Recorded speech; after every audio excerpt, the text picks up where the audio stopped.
Information is power. Access to information is critical. School children in remote areas hardly get access to good libraries. What more to the internet? All children, regardless of gender, economic, and social status, have the right to information, including SNT information. Information that would inspire them to become future doctors, inventors, engineers, entrepreneurs, researchers, and more. Starbooks is here to bridge the information divide. Starbooks, or the Science and Technology Academic and Research-based openly operated kiosks, is the first Philippine SNT digital library in a box with thousands of science and technology information materials from all over the world.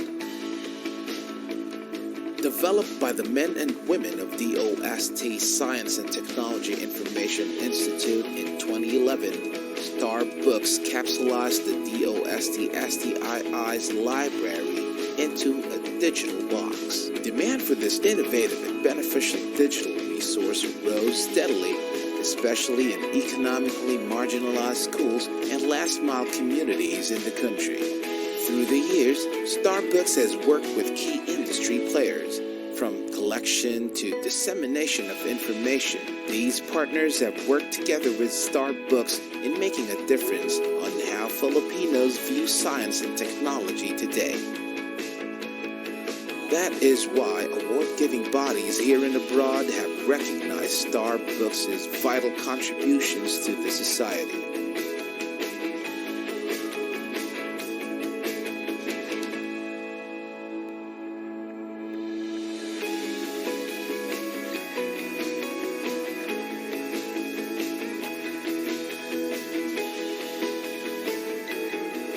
As of October 2020, Starbooks can be found in almost 4,900 sites in all 17 regions, staying true to its mission of reaching the grassroots.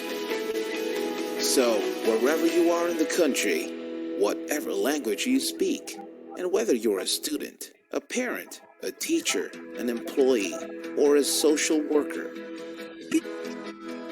get ready for Starbooks.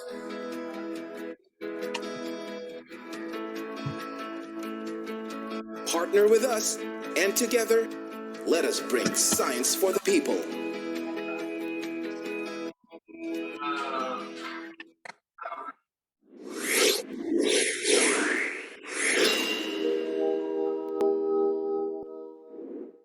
Starbooks, as you know it, is an offline databank of science and technology information who once developed an online version for your PC and has evolved, this time, to conquer your mobile phones.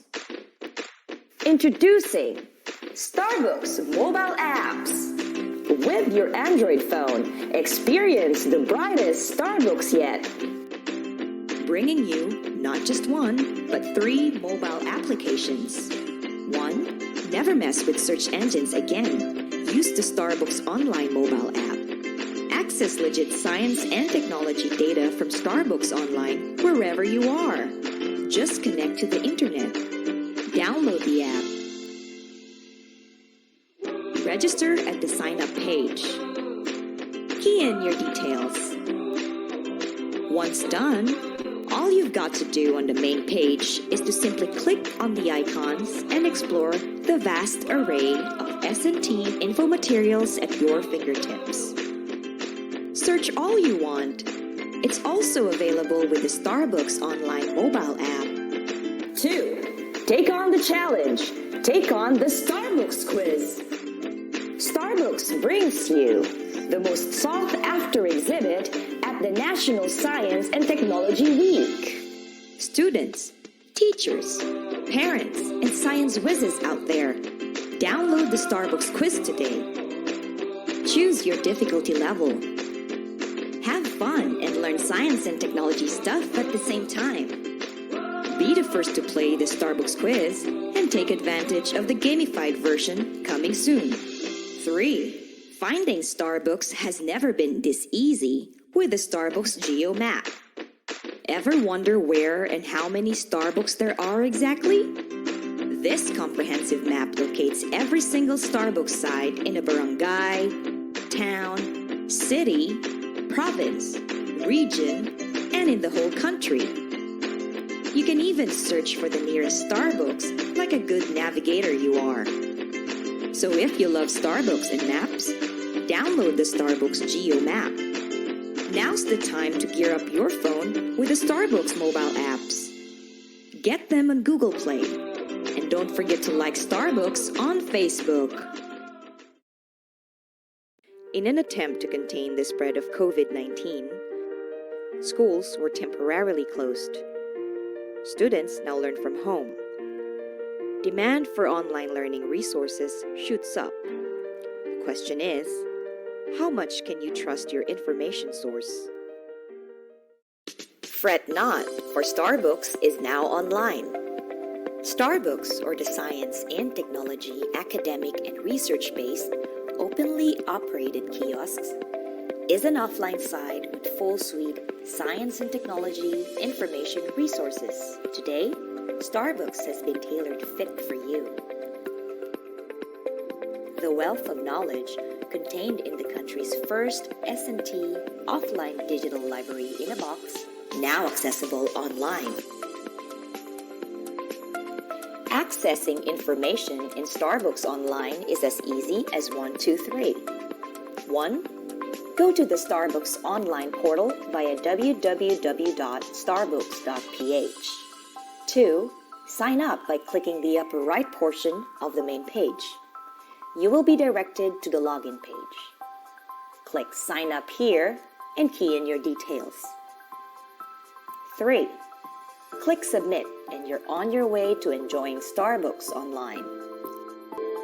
Imagine a mountain of learning resources, and there is Starbucks, a beaming gold on the internet scene. Contains tons of STI information that are fun, legit, and easy to dig.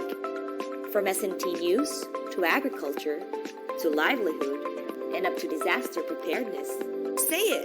Starbucks has it! Try Starbucks Online and take advantage of this free, full suite, and fingertip-ready access to the brightest Starbucks yet. Visit Starbucks Online portal now and be at the forefront of science and technology information. Get to know Starbucks more. Like our Facebook page.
Isang mainit na pagbati ng magandang hapon sa inyong lahat.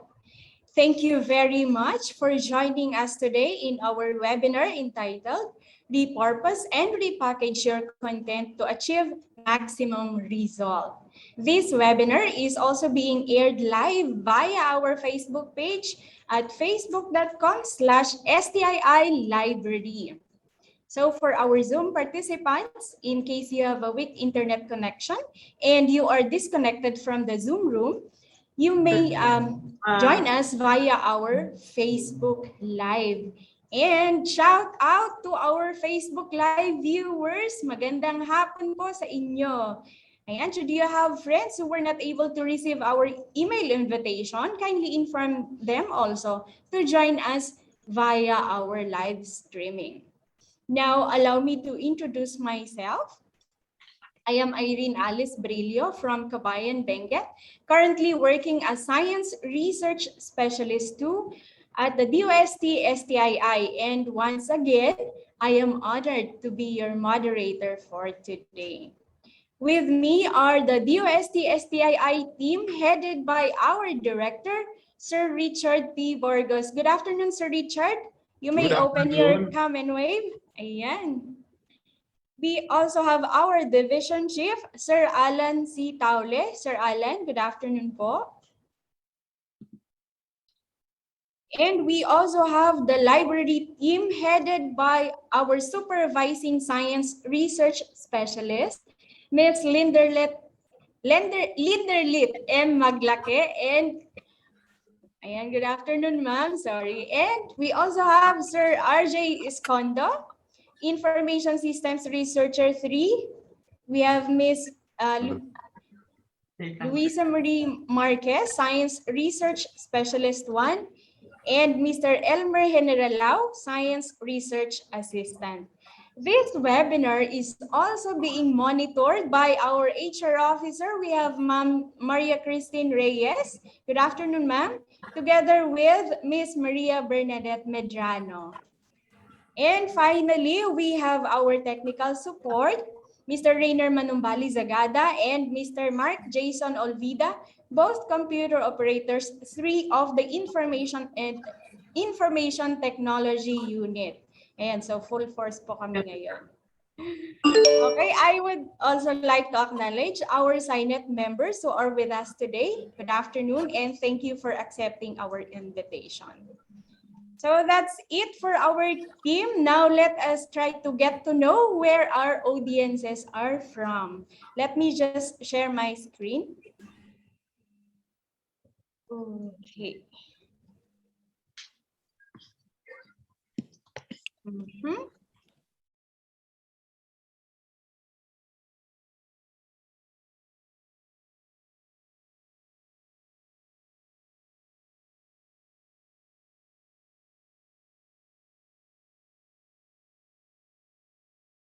(4606) and answer the question, where are you from? Ayan, so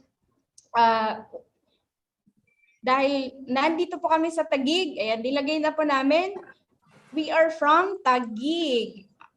How about sa ating mga viewers and our Zoom participants, taga saan po kayo? Ayan, we have from Pasig, we have from Bulacan, Los Baños. Nice. Saan pa? Ayan, Quezon City, Marikina. Ayan, nangunguna pa rin si Taguig. Leyte, we have from Leyte, we have from Cebu, QC, Pasay, Dasmariñas, Cavite. Wow, Pampanga. Ayan, nangunguna pa din si Taguig. And then Quezon City, Pampanga, we have here, okay, we have from Laguna, Batangas,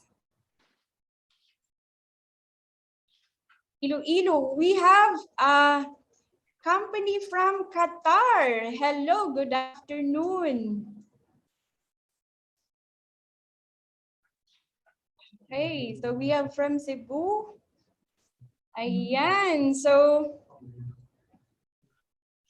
Bukidnon. Okay, so ito yung kagandahan with the virtual webinar. We can be together in one place, but in reality, physically in different places. You know? Okay, how about the next question? Let me share the other question.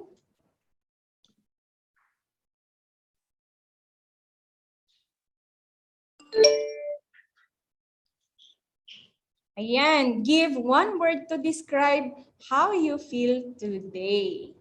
Ayan, and since I feel happy, nilagay ko na po ang happy. Good, happy, good.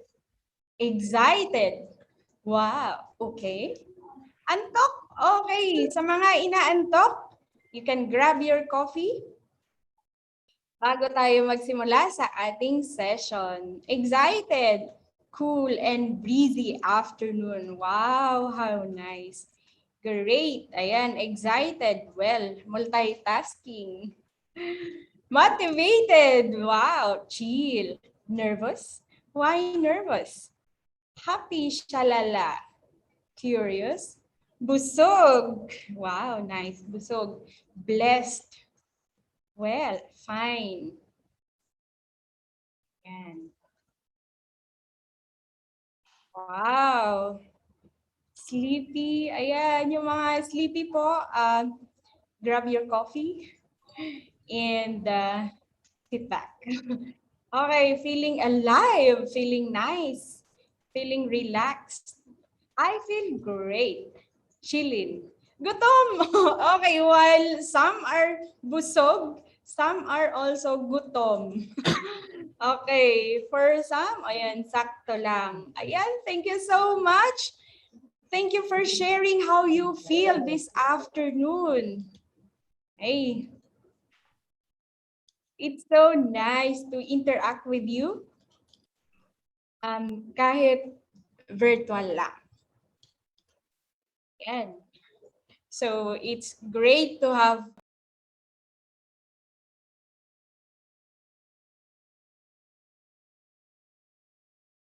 so much once again for joining us this afternoon. Now, in order for us to have a smooth flow of our session, let me give you the following house rules.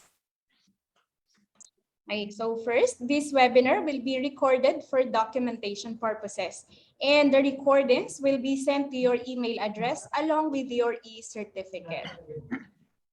Next, in asking your questions, kindly use the Q&A chat box for our Zoom participants and use the comment box for our FB Live participants. You may start posting your questions while the talk is ongoing. Third, DOST-STII will provide an e-certificate of attendance to all participants who successfully registered and submitted their accomplished evaluation form.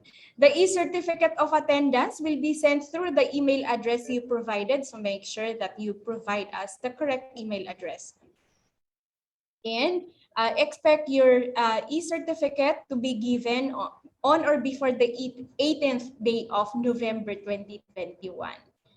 And finally, please remember to be polite, pay attention, and actively participate. We will actually be giving out prizes later, so be attentive. Now, to formally welcome everyone to this event, we have with us today our highly respected director, once again, Sir Richard P. Burgos. Sir Richard? Thank you, Irene, and good afternoon to everybody. I want to thank you personally for attending this webinar. This is the 6th of a series of webinars that we are conducting to help enable our librarians, okay? So on the topic for today is repurpose and repackage your content to achieve maximum results. And this is all part of the annual learning and development plan of DOST-STII. But let me tell you this, I I really appreciate your feedback about what you are feeling today. Many of you are happy. Many of you are, I think, just enjoying the better weather after days of rain. All right. So that's a good place to be. And I think that that's also a product of the improvements that we experience around us. Okay. So alert level 4 to alert level 3, and there's expectation that maybe in November we will be alert level 2. So it will be much better to move around, especially if you are fully vaccinated. Okay, so that's great news. Shoppers are out there going out again to fill our malls. The national pastime is like picking up. Okay, and even our favorite restaurants are already planning for family buffets for lunch or something like that. So it's I think a reflection of the improvement of our circumstances, especially under the pandemic. But only 30 million people have been vaccinated, okay? And only 25.7 million have been fully vaccinated. That means that we still have some ways to go. So let's not be over careless, okay? But we can be upbeat, but we continue to be cautious, all right, in everything that we do.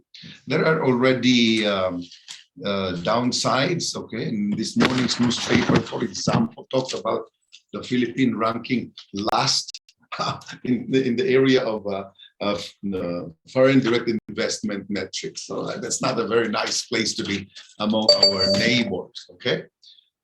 But in the pandemic, like we heard today, this morning's webinar about Coursera. These are supported online courses that, you know, we had about 1,000 slots, and I think the uptake was very good.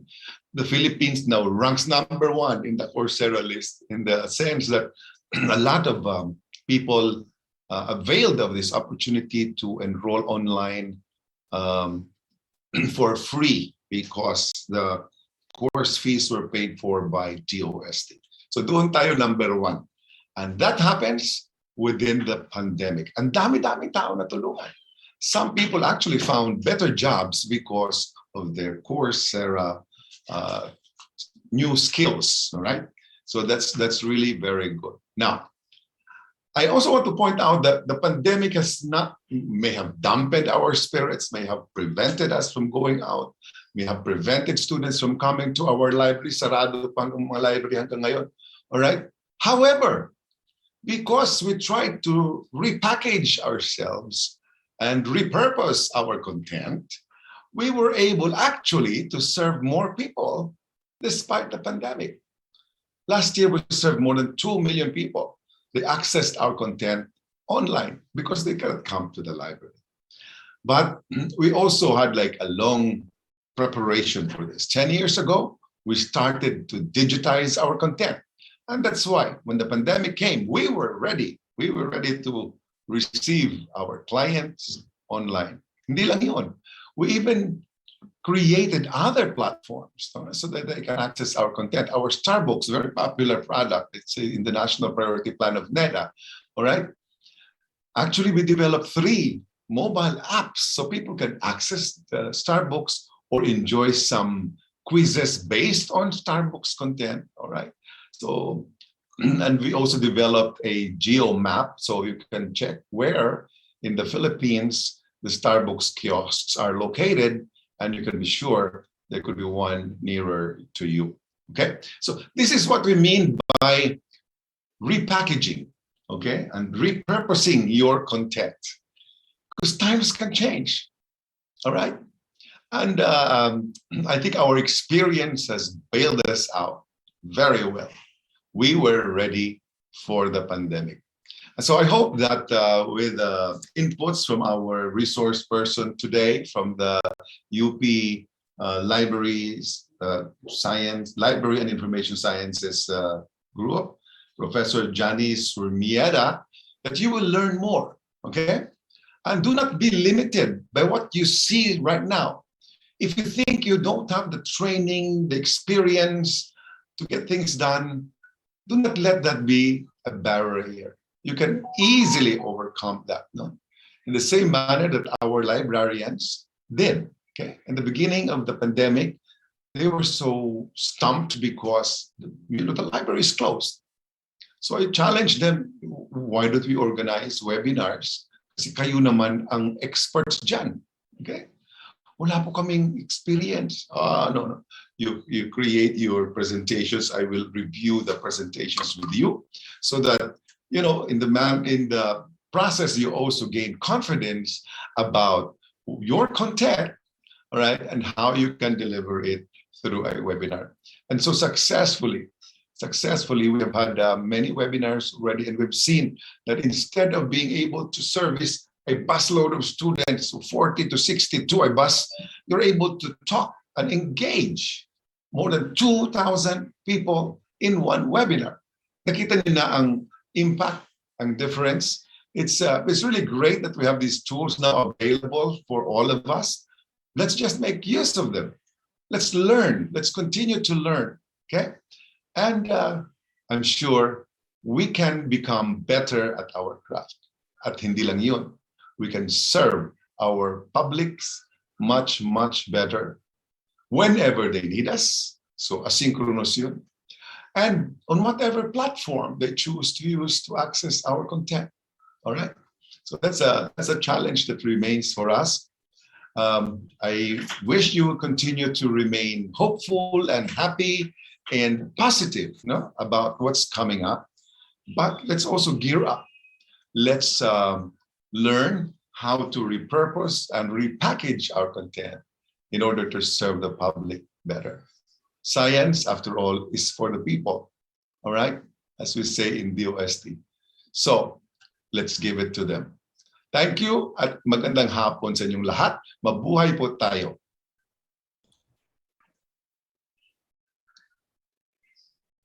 Thank you so much, Sir Richard, for that very warm welcome and the nuggets of wisdom. Today nga naman, let us not be limited by what we see right now or what we face right now. Truly, when the pandemic happened, we were not all ready with the challenges that it brought us. And for us in the library, we had to think fast and move fast to make ourselves and our services relevant to the needs of our client. And with the support of our director and our heads, we were able to come up with this type of activity so that we can be able to reach out to our clients. And also with this experience, we decided to come up with this webinar to help us learn or maybe expand our knowledge on how we can be able to repurpose and repackage our contents or collections to meet our clients' needs.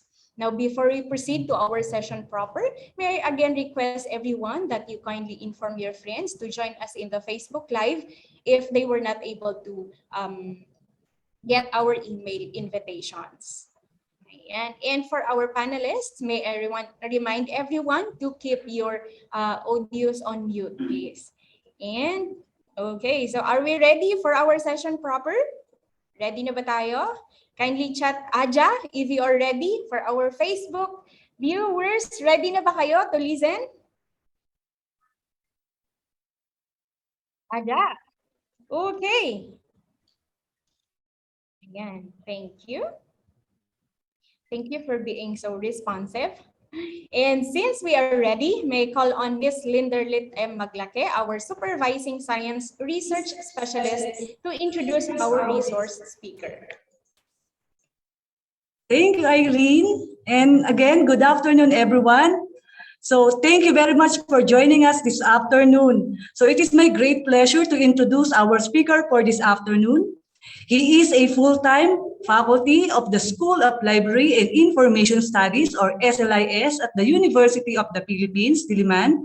He has been teaching as a part-time lecturer of SLIS since 2009, teaching undergraduate courses on programming, database structures, and web development applications in the Library and Information Service. He received his Bachelor in Library and Information Science, or BLIS degree, in 2008 and a master's degree in Library and Information Science or MLIS in 2019 from UP Diliman respectively.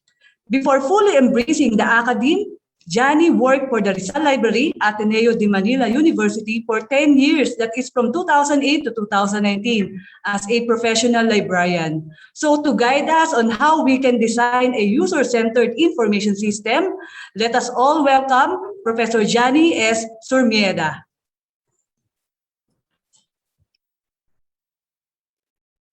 Magandang hapon, ano? So thank you, Ma'am Linderlin, for that wonderful introduction. And magandang hapon sa lahat ng participant natin ngayon all over the Philippines. And syempre, magandang hapon, Director Richard Burgos, no, ng DOST-STII. Maraming salamat po sa pag-imbita sa akin at bahagi yung aking nalalaman tungkol sa particular na topic na to, which is ang ating apong topic is user-centered design, ano. Pero before tayo magsimula dito, kagaya na ginawa kanina ng ating moderator, magtatanong lang po ako ng konti just to give you an overview of ano nga ba yung meron sa atin, ano po yung tawag dito, ano po ang demographics ng mga naka-attend, ano. If I may be allowed to share my screen from the host.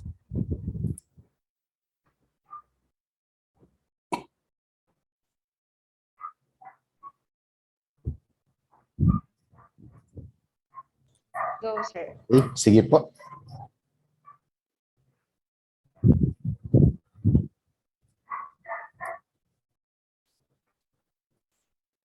Okay, sandali lang po, no? So, ang una po natin gagawin ngayon is to go to slido.com.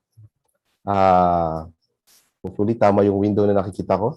Ayan, so yan, slido.com, and ilagay po natin yung hashtag na 688526, no? So, may ilang katanungan lang po ako. Yung una pong tanong kanina is, kagaya ng tanong natin, where are you from? So, nasagot na po yon. So, we already have an idea kung nasa saan yung mga participants natin, ano. So, for this one, yan pa ang una kong tanong. In what institution are you working for? No?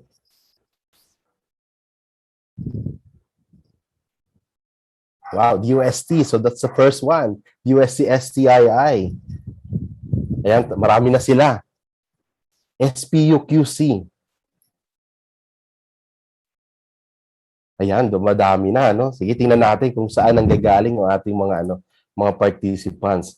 From where are they coming from, no? So, yan, tingnan po natin. Let's just wait for a few more minutes. National Teachers College, University of Visayas, KCP, DSTPCAARD, University of Visayas, sabi ko na kanina, Palawan State University. Ayan, gusto kong bumalik dyan sa Palawan, kaso with the pandemic, hindi pa pwede, no? Mag-aantay pa tayo ng may baba ang ating restrictions. Okay, so, ayan. Maganda na, no? Ayan na, ICCT College, University of San Agustin. Ayan, maraming salamat po sa lahat ng sumagot, ano? And, so nakita po natin that we're from different institution, ano? And more likely, this institution have their own information systems, and they were able to implement this information system even before the pandemic started, no? So, ayan, DLSU Manila, sino kaya ito? Hi sa DLSU, no? Okay, so again, let's go to the number 3 question. So the next question is whether you have an information system or not, no? So this one, I will be testing kung you know what an information system is, no? Para magkaroon lang tayo ng baseline on what we already know. And 81% have an information system. Okay. So doon po sa mga wala, yung mga nagsasagot po ng no, you may reach me later if you want to consult regarding an information system, no? An information system may not be proprietary. They're available open source na pwede natin gamitin, and it will take the advantage of open source na para magamit nyo, and you can have an information system of your own sa institution, no? Ayan, so majority ng ating participant have their own information system. So thank you for the answer. Again, Now we go to question number 4, which is, were you part of the team that developed this information system? Tingnan natin, were you part? No. Yes. So I assume doon sa no, siguro they have their own IT team, no? Pero there are also other participants that hired external team, no? And syempre meron tayong mga participants na who were part of the process of implementing the information system. So napakaganda nun. And with this result, we can see that majority of our participant is not part of the information system, no? Tinatanong ko siya kasi later you will learn na this paradigm in development, which is the user-centered design, involves user, no? And you as the librarian, you as a user of the system, or you as a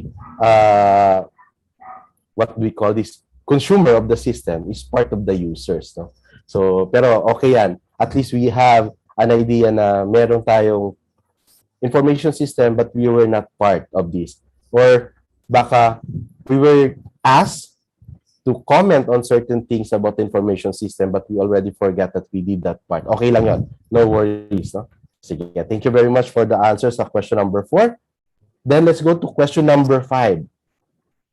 So the question number 5 is, what can make you leave a website?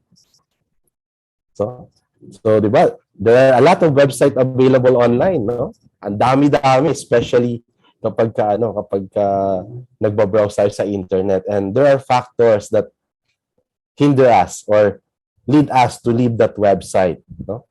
And as we can see, the capital 3-letter word is ads, no? It even frustrates me, no, kapag nakakita ng ads. That's why I shifted from one browser to another in order to limit or to eliminate the ads in the website that I'm visiting, no? So yan. Sige, let's read through the answer. Medyo marami to, no? Too many advertisement, ads, advertisement, pop-ups, and these pop-ups, ano siya, no? Variety yan. Minsan, pop-ups na masama na hindi natin alam na pagka-aksidente na pindot natin or anyone na gumagamit ng ating computer, it will lead us to another site na hindi naman natin gustong puntahan. Poor UI, yun ang pinakagusto ko na basa, no? Poor UI. Ano yung UI? User interface, no? Hindi magandang user interface. Especially we're already in 2021, and then I assume that the user interface of this website is already in the 90s. No? Tapos yun. Poor UI lead to not user-friendly, no? Poor user interface. Slow loading. Now, the slow loading can be attributed to several factors. One, pwedeng may problem ang ating internet connection. Or two, may problem talaga yung website, no? Masyado mabigat yung website and they did not consider the load or the internet speed of the users, no? So yan, ang dami natin nakita sagot. Thank you dito sa mga sagot nyo. I'll be using this in one of siguro mga lectures ko later, just to identify what makes a person leave a website. Now, ito ang magandang question sa lahat, which is the mark of the first slide of my presentation na i-share ko later, which is our question number 6, no? Why do you think information system fails? With your answer sa previous question, why do you think information system fails? Bakit kaya hindi nagtatagumpay ang mga information system na nagawa? Disorganized, maintenance, false information, not user-friendly. It has limitation, not usable, so not user-friendly rin. Poor planning, maintenance, lack of maintenance, lack of funds, budget, communication failure. Yan. Maintenance, no? Yan, nakikita natin ano yung mga malalaking words dito. Lack of knowledge, not user-friendly, not up-to-date, disorganized, lack of maintenance, yung maintenance nga, no? So pareho, almost the same naman siya. Pero makikita natin, they're all part of planning, you know? Sa simula pa lang, everything is from a planner's perspective. No? Sa planning pa lang, nagkakaroon na ng problem. So I will let sorry, I will let this question hang in there sa Slido. Kung gusto niyo sumagot, okay lang, you answer that later. Total, mamaya, iano ko lang siya, papabayaan ko lang siya so that everyone can answer. And then later, balikan natin siya sa dulo. No? Tingnan natin kung paano natin ma-relate yung ating aralin na user-centered design together with this, especially with this last question. Why do you think information system fails? No? Sige, I'll stop sharing this one, but still, the question is live in Slido. Just go to slido.com and key in the hashtag 688526. Okay?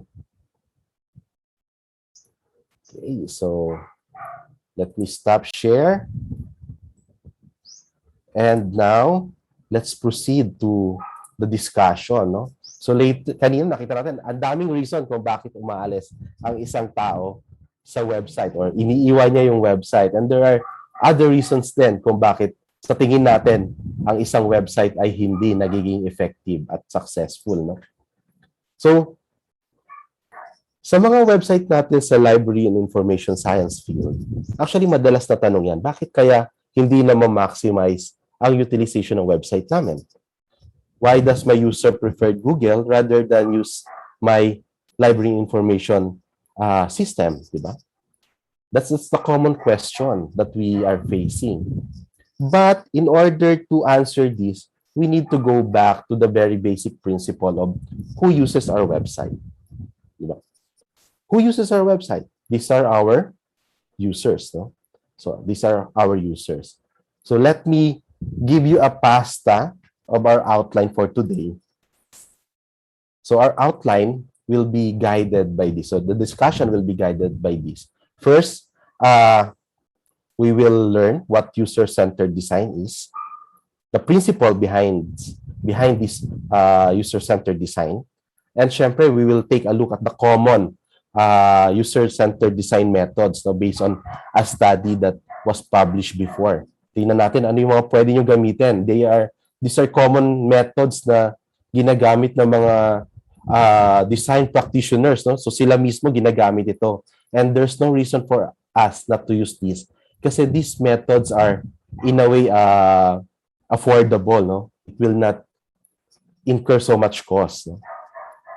And then, towards the end, we will take a look at some advantages. Walang disadvantages na makikita. Hindi ako, later na natin banggitin siya, pero walang masyadong disadvantage. But rather, we have advantages of using user-centered design. So a while ago, I asked you, why information systems fail? No? And from what we can see, there's a common grouping of answer. No? Maintenance, lack of budget, poor UI, poor user experience. Ano pa ba yun? Yung tipong walang knowledge yung nag-maintain sa website. No? And there are researches, especially from Simon Walking, na sinabi niyang information overload can also be a cause of why an information system will fail. Diba? Imagine your user is using your library information system, and when he searches for something, he will be bombarded with a lot of information that there's no way for him to filter what he or she really needs. No? And then Ashley, in another study, said na its user experience is the common culprit of why information system fails. So kapag ang user experience mo ay hindi maganda, or kahit tayo naman, sa tanong kanina na why do we leave our website? Kasi hindi maganda yung experience. Poor yung user interface. No? So nakita natin this is a common factor why an information system will fail. And then syempre, related to maintenance, poor UI, and lack of maintenance is the fact that some developer did not use usability engineering technique. This came from the study of Mao. Kung saan tinignan nila na kung ano yung mga nakaka-apekto. And this was one of them. No? So hindi gumamit ng usability engineering techniques yung mga developers natin. Now for user-centered design, this was first coined in 1977 by Rob Kling. No? Si Rob Kling ang nag-coined niyan. And si Donald Norman, he adopted this term in 1986 in a book, no? Na information system design. Doon din niya inadapt niya to. And this si Donald Norman is a cognitive science and usability expert. So the first degree that he has is in engineering. And then after that, he studied again and took psychology. And then there was one case na pinadala siya to study something about in a nuclear power plant sa US.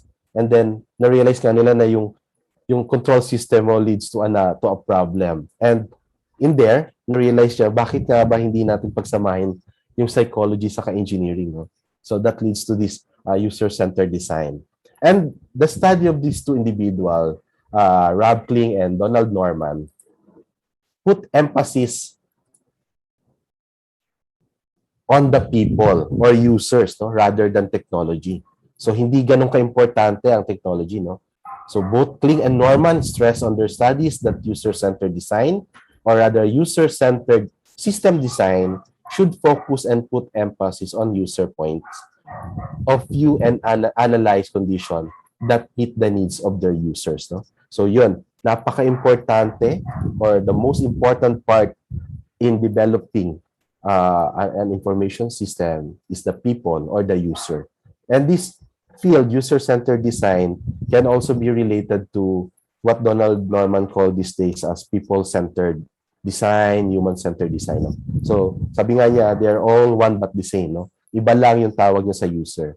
Rather than calling us user, since we are human being, then he would rather call us human, no? Human-centered design. So, but the principle behind this is almost the same. Now, through time, the definition of user-centered design proliferated the design field, and now this is the common or the common definition that is accepted. And this definition came from the Interaction Design Foundation, which states that user-centered design, or UCD, is an iterative design process in which designers focus on the users and their needs in each phase of the design process. So nakita nyo kanina, I also asked you a question whether you were part of the development of this information system that you have. And most of us did not have the luxury or the privilege of joining the team that build the information system in our institution. But in the definition of user-centered design, everyone must be part, no, of this design process, no? So take note that UCD is not only particular, hindi siya particular on the starting phase lang. Hindi yan sa design process, hindi lang sa definition of the problem, but rather UCD looks in the entire process from start to finish. From identifying the problem, listing the requirements, designing the solution, prototyping, and then deployment of the prototype, and then again identifying the problem from that prototype and doing that iterative process again and again. Part doon, o yung kabuuhang yon, yung tinitingnan natin as the user-centered design. That's why it's not particularly focused on a specific part of the development, but rather the development as a whole. Okay, so sige, tingnan natin para mas malinaw kung ano yung user-centered design, no? So the first one here is user-centered design is not usability, no? Marami yan. There are a lot of designers who confuse user-centered design, or first-time readers of this philosophy that confuse user-centered design as usability.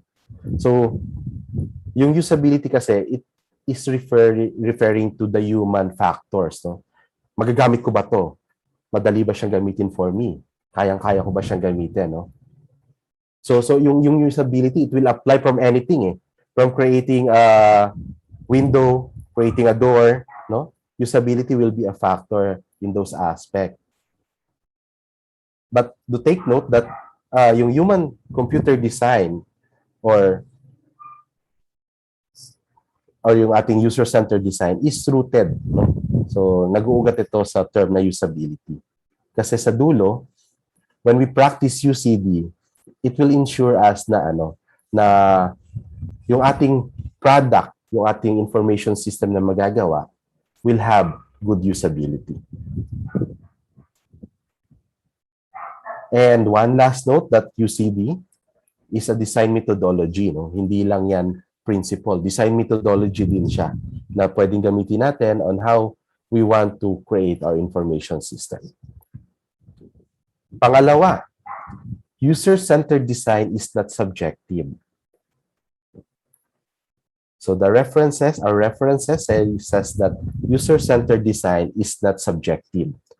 Bakit? When we say subjective, di ba? Kasi sabi natin, in user-centered design, we give priority to the opinion, perspective, experiences of the user. Diba?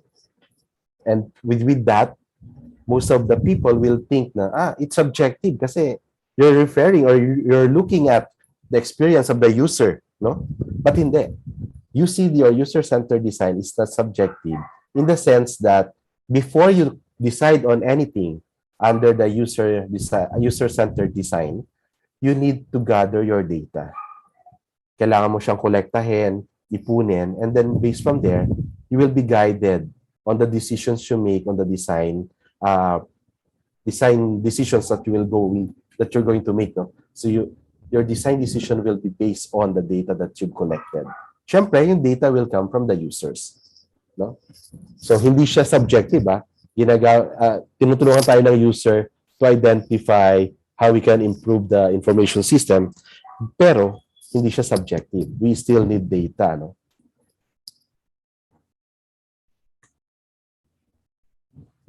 So user-centered design is not just design. Yung iba kasing practitioner naniniwala sila na the user-centered design is aiming in aesthetics, no? Aesthetics lang ang aim niyan, para gano'n. Pero hindi. Yung user-centered design, sinisiguro nito that we check kung ano yung mga pwedeng magawa or pwedeng makuha ng ating system. Namimit ba niya yung purpose ng ating mga users, no? Na will our system address the needs of the user identified during the problem identification? Kaya gano'n. That's why a user-centered design, the user-centered design is not just a design. Ayan, some of them also note that when you do user-centered design, then you will be spending too much money. Kasi syempre, you're going to interview people, you're going to let people try your product, you're going to let them decide, you're going to meet them, especially ngayong pandemic, no? Kailangan mo silang i-meet, di ba? Pero user-centered design is not a waste of money. Kasi kung titingnan natin, when an information system is done right from the start, then it will enable us to save money in future redevelopment of that system based on the mistake that we did sa simula pa lang, no? So kung tama yung ating pagkakagawa or tama yung procedure na sinusunod natin, then we are able to identify ano na kaagad yung dapat baguhin sa system during the design phase pa lang, sa first iteration pa lang niya. And then with that, the system itself becomes more and more effective for the user. It becomes more user-friendly, and it becomes more and more solution-driven, no? Nagiging solusyon na siya doon sa needs ng ating users, no? So another thing is that user-centered design is not just a bug report, no? We were not doing user-centered design para sabihin lang, hey user, try my application and then tell me where it is having problem, no? Anong error yung nakikita mo, no? So hindi ganon. Sometimes when we ask our user to try our system and then ini-report niya na the system is not accepting the input that I'm adding. Ngayon, if you're a developer who sees system design as just a bug report, then titignan mo agad yung code mo. Titignan mo siya. Am I missing something? May nawawala ba ako? Did I not identify or declare a specific variable? And then it will cost you a lot of time just to identify. Pero sa user-centered design, in this process, actually, you will be working hand in hand or in close proximity with the user. And then while they are trying your system, you are observing them. Now, oh, the reason why your input is not accepted by the system because you're including a restricted character on your input, no? So, pwedeng ganon. And that part is not part of the code itself. It's part of the system, no? And part na siya ng user na hindi alam ni user na hindi pala pwedeng gamitin yung specific character na yon. And with that in mind, in the next iteration, user design practitioner always adjust the system in the next iteration. No? So dahil nakita niya na this user is not able to encode or save his data kasi hindi tama yung, kasi gumagamit siya ng reserved word or forbidden character. Then, on the next iteration, take note na meron ng note doon na na please do not use @ sign, colon, etc., etc. No? Please use characters only, alphabetical character, alphabet lang, no? Numbers lang. So, meron na siyang ganon. So, the system evolves, no? with the help of the user. So, yung user-centered design is syempre hindi yan distraction. Not because we're doing user-centered design and it will take us away from the main objective of our development, no? About our objective, which is to develop a very good, a very productive system. No? Hindi yan. Actually, user-centered design helps us achieve that goal. Kasi with UCD, we are focusing on the core needs of the user. Hindi lang dahil sabi natin kailangan to, ilalagay na natin siya.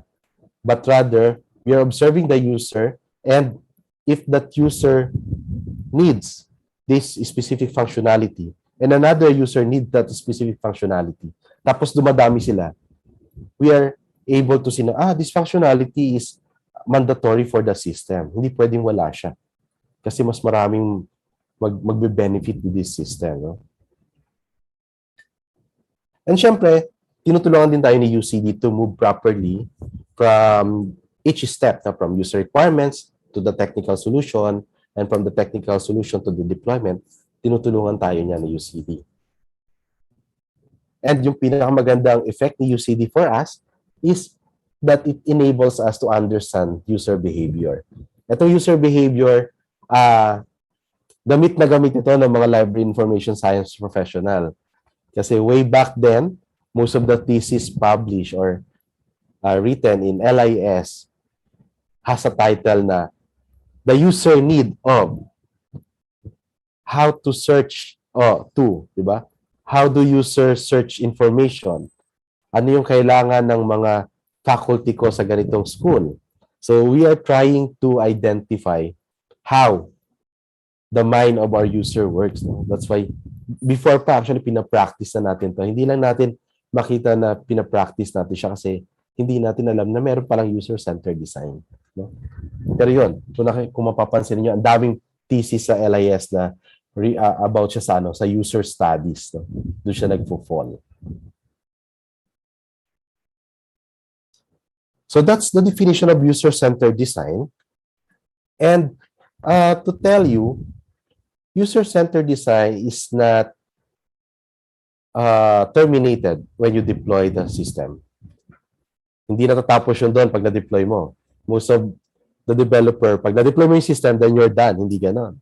Sa user-centered design, tinatawag natin ang user-centered design na isang iterative process, no? Na uulit. So when we look at this iterative process, ganito ang itsura niya. So from the interaction design foundation ulit, they've drawn user-centered design in this way, no? So the first one is they identified the context, no? Or they want to understand the context of use. So designers tayo, gusto natin maintindihan, saan pa gagamitin ito ng user? How will my user use this system, no? And then, in this step, we are also identifying sino ba? Who are my users? Ang isa bang library information system, gagamitin ba siya ng faculty? Siyempre, they're part of the institution. Ang isa bang library information system, gagamitin ba siya ng CEO?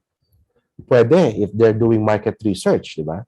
So, right there and then, in the first part, UCD tries to understand the user, the needs of the user, and how they want to use this system. No? Yun pala, sa first step pa lang, nandoon na agad si user. So later, when we discuss the principles behind UCD, makikita nyo na it's all about the user. Then after you understand the context of use of this information system, then you now identify or specify what the user requirements. So dito, in the user requirements, there are a lot of things to consider. So in the next slide, we'll discuss user requirements in detail, no? Kasi there are different type of user requirements that you need to consider when you want to implement the user-centered design in your application development. The third part is design the solution.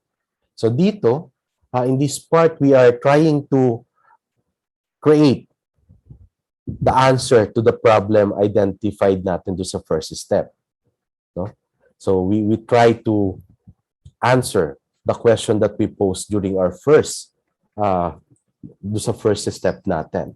And then once we've already created or we've designed the solution that will answer the question that we posted, then it's time for us to evaluate this solution against the requirements.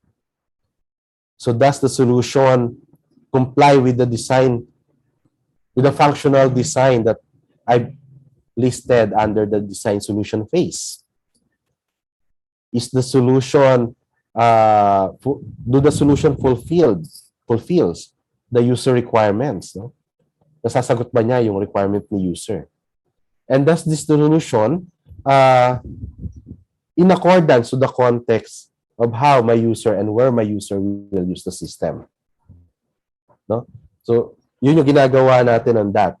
And then, based on this evaluation, we will then reiterate the process.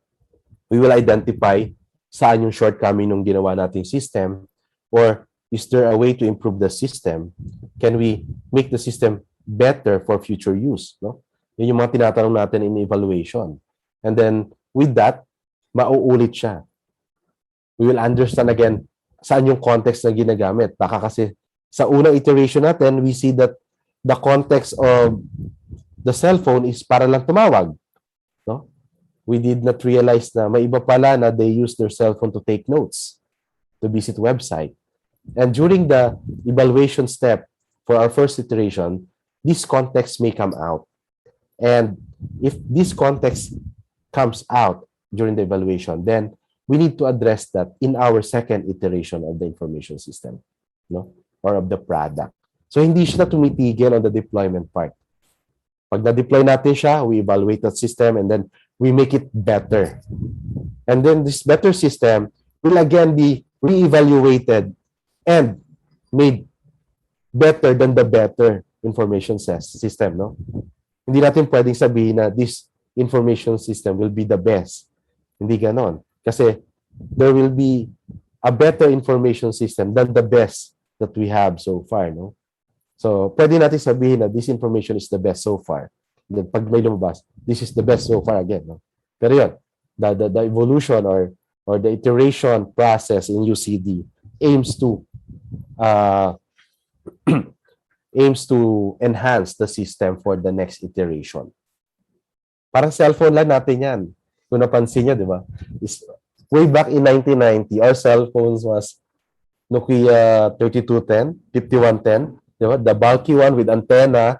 Na yung antenna, pag inikot mo, matatanggal, then wala ng signal, di ba? Those are the cell phones before. I don't know if the younger participants that we have here were able to see those 5110 cell phones, no? Pero ako, inabutan ko pa and I used to throw that to my brother. Huwag kang makulit. I throw the 5110 and pagtapon ko, pag bumagsak yun sa semento, it's still fixed. Pwede ka pang tumawag. Then after that, it was revolutionized. So the second iteration, wala ring antenna. It becomes 3210, no? Wala na siyang antenna, pero same. Cell phone that can text, that can receive call, and at the same time, you can play snake, no?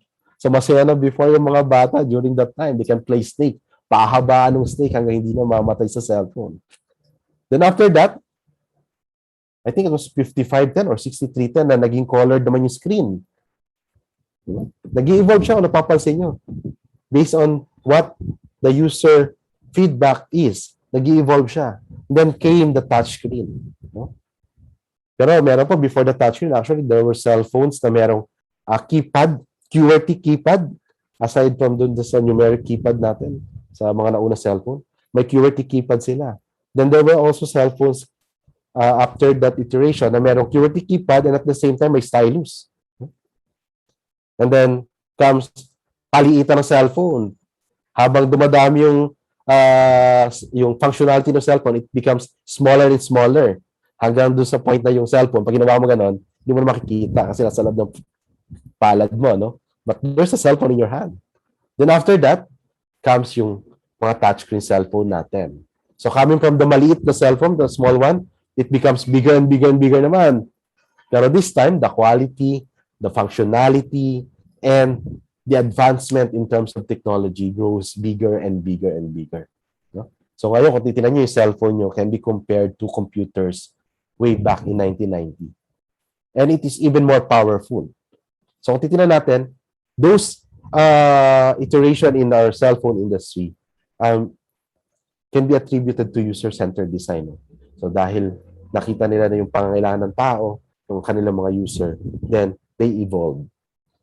And what happened if you don't evolve? You then mali-left out ka to the point na mawawala ka. No? And I don't know if you can try to win back your previous what we call these supporters, no? So yun ang nangyari sa Nokia. So hanggang ngayon, they're trying to get back. Okay, so sabi ko kanina, especially in the part wherein we are specifying the user requirements, there are different types, no, of user requirements. So there are business requirements, user requirements, functional requirements, quality of service requirements, implementation requirements. So these are all needed in order to have a good design. So dapat ma-identify mo to. Later, I think we will have more discussion on this. Kasi pag sinabi natin business requirement, ano ba yung pinagagawa talaga sa'yo ng office? Is the office just asking you to create a simple website? Or they want you to create e-commerce website, no? So those things. So dapat malaman mo yon. It must be clear what the business requirements are. Then user requirements. So ano ba yung kailangan ng users mo? And you will only know this if you go to the location of your users. Kung saan nila pwedeng gamitin ito. I remembered in one of the video of Don Norman. He said na when they were developing yung, I think some device sa Apple, no? They went to a meeting with that device.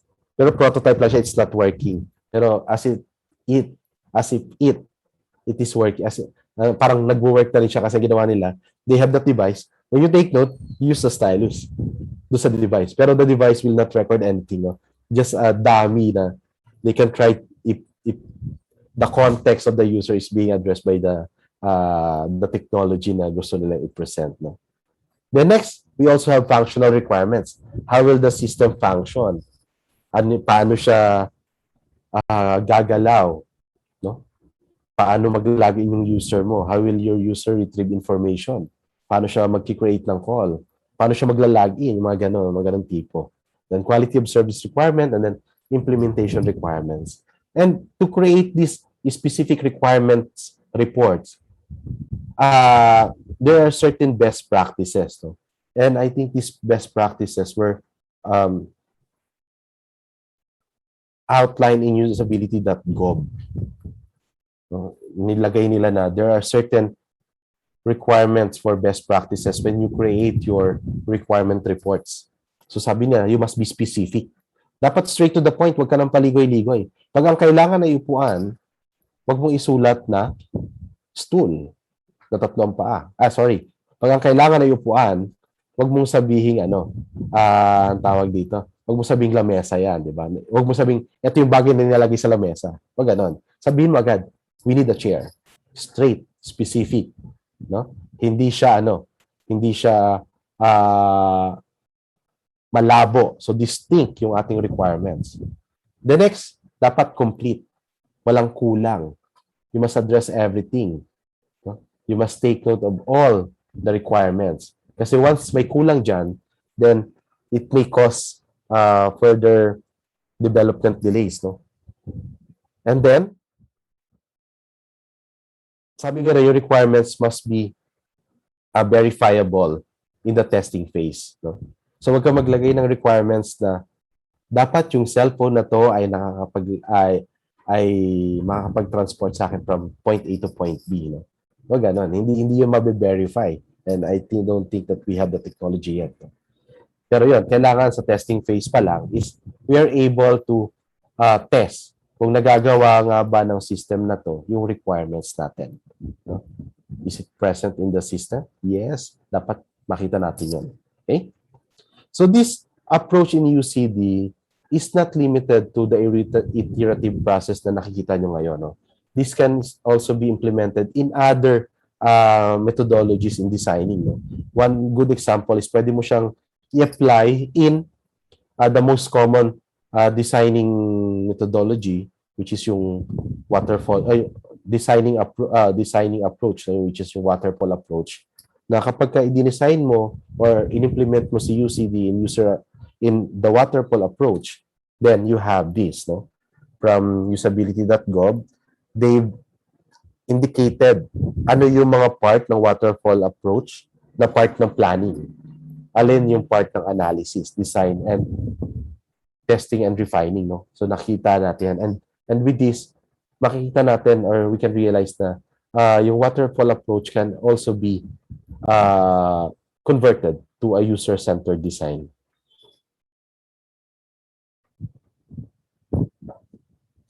Now you will not be able to create or to do user-centered design if you don't have the principles or you don't know the principles that is behind user-centered design. No?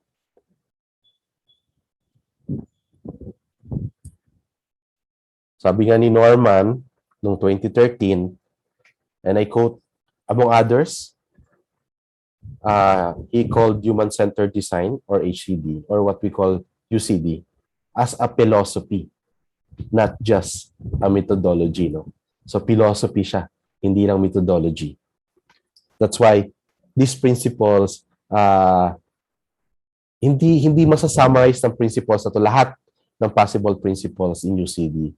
But at least with this principle, you'll have an idea of how you go about implementing UCD in the next time that you develop your information system or the next time that you revise your current information system or you implement a mini information system in your office. No? So let's take a look at these principles. So the first principle is you must involve the users as early as possible. So involves the user early. Sa UCD, we know that the users are the key, di ba? Sabi nga kanina sa definition ni Norman at sa ni Kling, UCD put emphasis on the users, not the technology. No? So therefore, sa very start pa lang, when you identify the problem, include your users. No? So tandaan natin na in UCD, the focus of our designing iteration is the needs and wants of the user. Hindi yung needs and wants ng developer, but rather the needs and wants of the user. So for example, if someone asks you to create an information system for their office, you don't go ahead and design the information system with all the knowledge encoding that you have, no? Hindi ka, pag sinabihan ka ng boss mo na, hey, person A, create an information system for our office. Yes, boss, no? And then you go to the corner of your office, then you start coding, programming, and everything, no? Hindi ganon. Once your boss tells you that you need to create an information system, then the first thing that you need to do is involve the user. Ask him, sir, what type of information system do you want? How do you like the information system to look like? Will other offices within our institution have access to the information system? Are we going to put the information system online, or we're just going to host it locally? Diba? So if we do this, if we include the user as early as possible, then the information system that we are going to develop will be scrutinized by more people, no? And it will be under the watchful eyes of many, no? Hindi mapapabayaan. Sabi nga doon sa study ni Steele in 2016, and I quote on page 26, I think, by focusing as soon as possible on user needs and wants, the design is exposed to more eyeballs. So the important eyeballs are those of the user, and potential big problems are discovered and addressed before they become too big to fix, no? So that's the main purpose of UCD. Sa simula pa lang, you identify the problem and address that in the iteration. So hindi siya magpapatong-patong in such case na pagdating sa dulo, sobrang laki na pala niya and you are unable to solve that problem anymore, no? Ang magagawa nyo na lang is to recreate the entire information system and start building from scratch. Diba? Okay, the second principle is involve the user often. So yung magic word, often. Yung first natin, ang magic word, early. So sa simula pa lang, you involve the user. So second principle, often. No? So lagi mong isama yung user.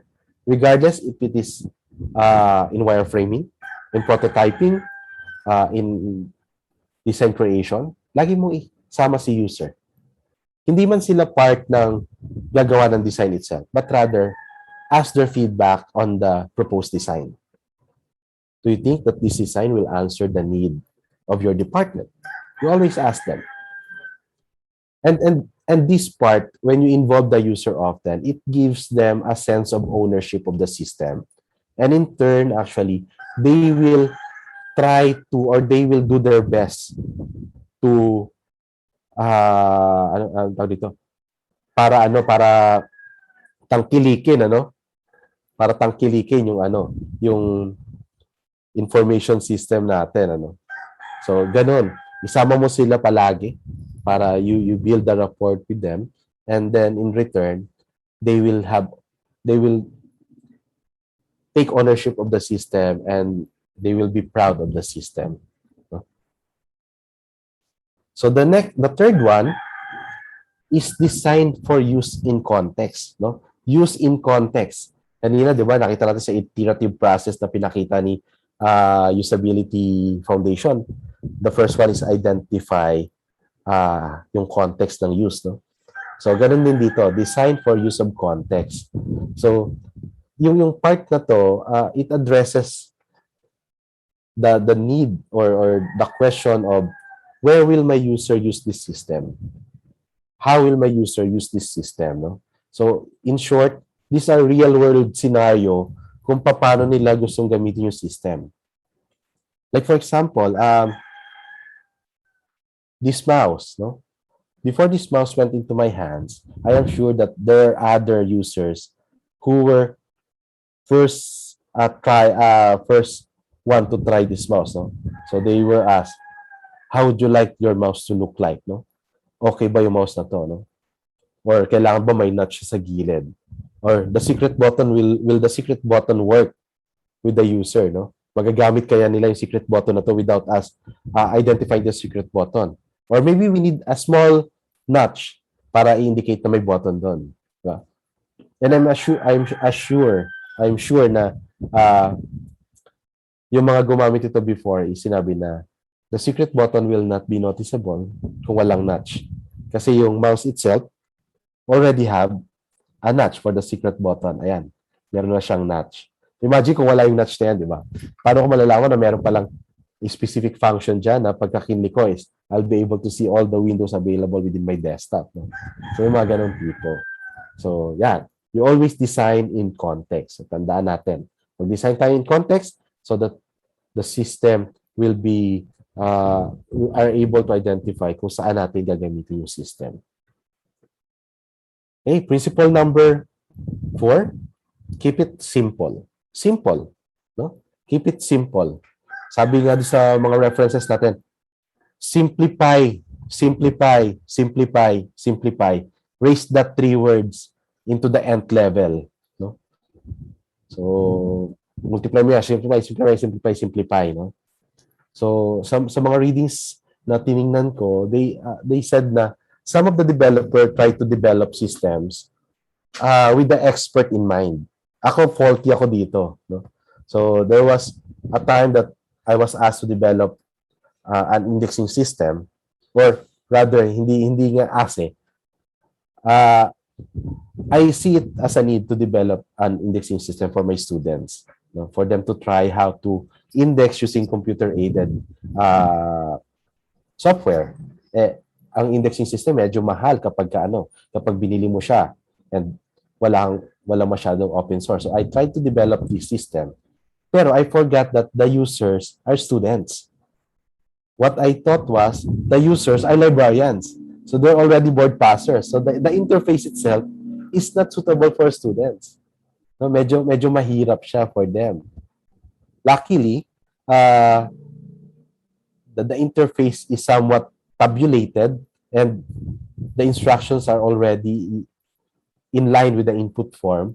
And one of my students asked na, "Sir, is it possible po ba na we have a guide dun sa side on what to encode on specific input fields?" With that, I go, yes, I think it's better for everyone. So we included a guide sa gilid, and then there, it turns out na yung guide na yun helped them a lot kasi after the end of the semester, everyone was able to create their index entry on that system together with the citation of each article that we tried to encode. So yun, keep it simple. Make sure that you identify your user and do not develop for experts, no?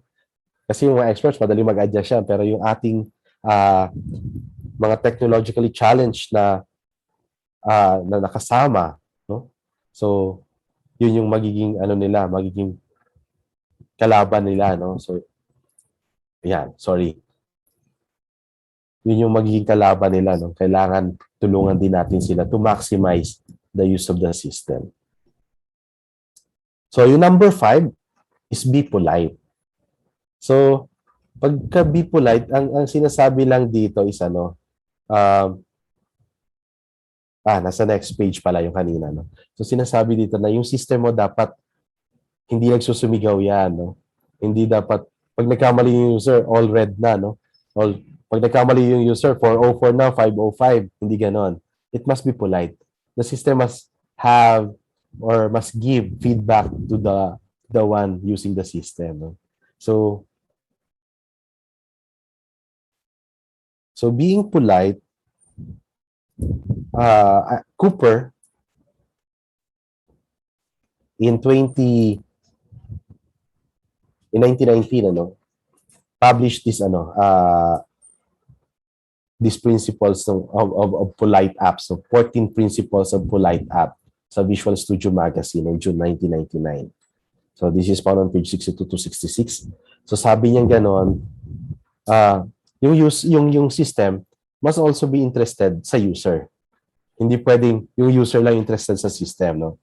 So ibig sabihin niyan, kapag naghihingi ka ng input from the user, you tell the user that you need an input in this space, no? Yan. The software is differential to me, no? The software is forthcoming. It must have common sense. Ito, medyo nawawala to yung common sense, no? Maganda example niyan si Google. When you go to the Google website, what are you presented? Just a search box, di ba? So, alam mo na with that search box, you enter what you want to look for and hit enter, no? So, ganun siya dapat. Then the software must anticipate the needs of the user.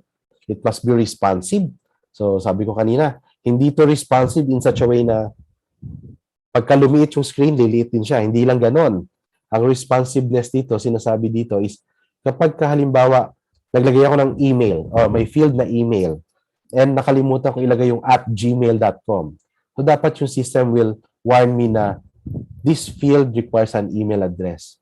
So, or yung mga ngayon, missing @ no? So, ini-indicate nila na, oy, hindi tama yung nilagay mo. So, dapat ganun siya, responsive din siya. Yan, and the other, no? So, kung gusto maging polite yung system mo, you just read through this and try to address them. Okay, sorry, hindi ko maalala kung ilang minutes na ako. May time pa naman tayo, no? Sa moderator. Okay pa tayo? Okay, so the next principle is number 6. Know your users, no? So, wag lang, yung iba kasi sinasabi, know your users. Oh, I know that the librarians are my users. I know that the students are my users. Hindi ganon. Know your users. Makipag-interact ka sa kanila. Wag naman chami-chami. Makipag-interact in such a way na alam mo kung ano yung kailangan nila. They're able to tell you what they need. They can tell you what is the problem on your information system, no? So, ganon. And, tandaan natin as designer, ilayo natin yung sarili natin sa pagiging user. There are times na itong part na ito naging pitfall to ng mga designer. Minsan iniisip namin as designer and as developer na ito ang gusto ng user ko.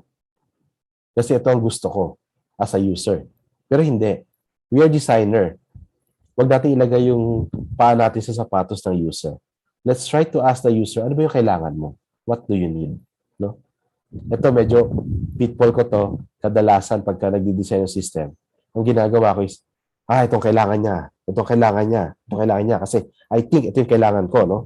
So, ginagawa ko yon. Pero it's not good. No? It's not a good practice. So, before you start creating something, ask your user, ano ba kailangan mo? And how can we address that need? No? Then from that, you try to develop something, create a prototype, and then have your user check that prototype. Okay ba to? Yan. Then, principle number 7, give users control. No? Hindi kailangan na sila yung gagawa itself, but rather, bigyan mo lang sila ng feeling na may say sila doon sa ginagawa. That's why kanina sabi ko, di ba? During the design phase, let your user participate. Pagka nakapag-create ka na ng template for the design, ask them, is this good enough? Do we need to add something? Kasi with this, you are giving them the feeling of control na, may say ako in this system. Hindi ako yung tipong, ito yung system, gamitin mo. Hindi ganon. But rather, atin yung system na to. You're part of the developer. You're part of the designer. So, we need your input. Parang ganon. No? So, you ask them, ano ba yung kailangan mo? Plus, make sure na alam ng users natin yung nangyayari. So, sa term nga ng ating reference material, users should have a better situational awareness. No? So, pagka may situational awareness sila, alam nila kung ano yung nangyayari, di sila nala-left out. And with this, hindi lumalaki yung gap between the system, the developer, and the user. Diba? But rather, they're trying to work hand in hand, side by side, to make a better system. Number 8, remember and design for emotion. No? So, bakit ganon? Kasi there are studies na sinasabi na user tends to decide on the first 4 seconds. So, let's take the case of Google. So, I just read this morning. Sabi ganon, the result in Google is not a random, no? So, if you take a look to sa result ng Google sa search ninyo, the first one will have a chance na it was picked 33% time by other users, no?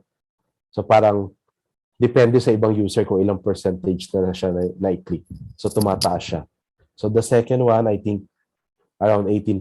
Pababa ng pababa actually from the first result downward. So pababa ng pababa yan. So the first result in Google will have a high tendency na it was clicked most of the time. No? So mas madalas siya nakiklik. Kaya siya yung nandun sa taas. Principle number 9, trust but verify. So any information coming from our users, kailangan nating pagkatiwalaan yun. No?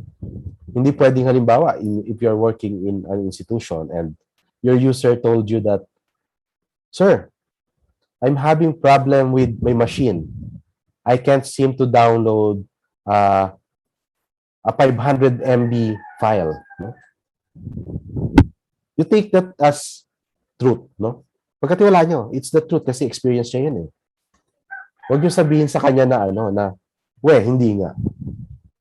Did you even try downloading? Ganon, no? Or, bakit ganon? Parang sa akin nagda-download naman, sa'yo hindi. Wag ganon. We must trust the information coming from the user. But also, we must take into account or put in our mind that we also need to verify this. No? Pwede natin siyang i-verify and para malaman natin na ito yung nangyayari. Not to discriminate the user, but rather para matulungan natin siya. No? So, ito yung nangyayari. There are other ways we can check kung ano talaga yung nangyayari. No? So, yun. Always trust but verify.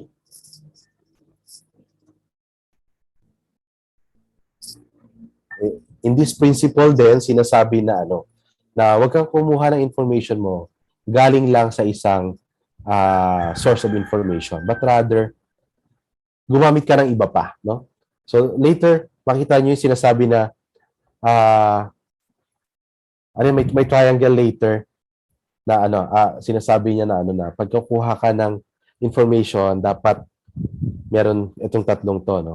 May kukunin ka methodology for each one para at least yung information na makuha mo is valid and in a way magamit mo siya for decision making. Okay, so the last one is discover before designing and delivering. And discovery never ends even after delivery. So ito yung sagot kung halimbawa tanungin kayo na ano ba talaga ang UCD? What is UCD? So UCD is an iterative process. It begins from discovery, but it does not end from delivery. No? So iikot yan. So sabi ganon, discover, design, deliver, rediscover, design, deliver, and then rediscover. No? So discover ka ng discover. Kasi doon sa iteration natin, di ba? Evaluate and evaluate and evaluate. And from that evaluation process, you will see other possible scenarios, other possible things that you can improve on the system. That's why in UCD, you always discover before you design and deliver, and then you discover, and the act of discovery will not end when you deliver the system.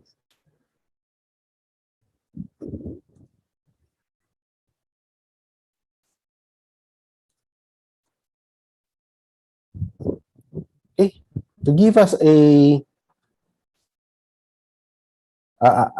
a way graphical view of the last principle, no? So nakita natin dito that we have a user and inside this process, discover, design, deliver is the user, no? So essential part siya dyan. So kung napansin nyo, the user has portion in discover, has portion in design, and has a portion in delivery. So it means that the user is part of those iterative process, no?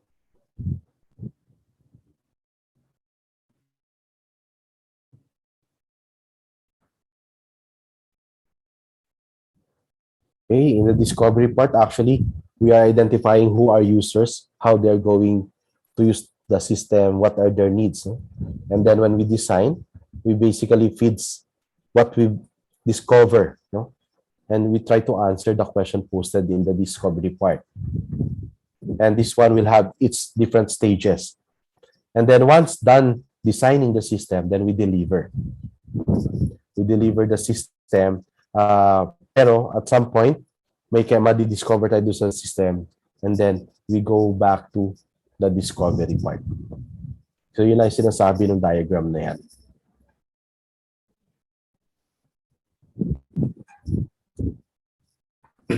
Okay, so yung ating reference na si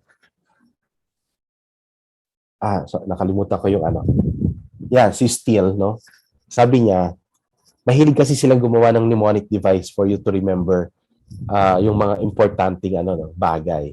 So this one is a mnemonic device for rabbit or mnemonic device na rabbit, no? So yung rabbit, this is a process for UCD. So ano ibig sabihin ng rabbit? Yung R is research user. So later titingnan natin siya isa-isa. Then after the research user, we assess the situation. That's the letter A in rabbit. And then the first B is balance needs. No? And then the second B is build an operative image. And then test the product. Okay, after testing, actually babalik sa research, ikot na naman siya dahil it's an iterative process. So this is, take note that this is what the rabbit mnemonic means, no?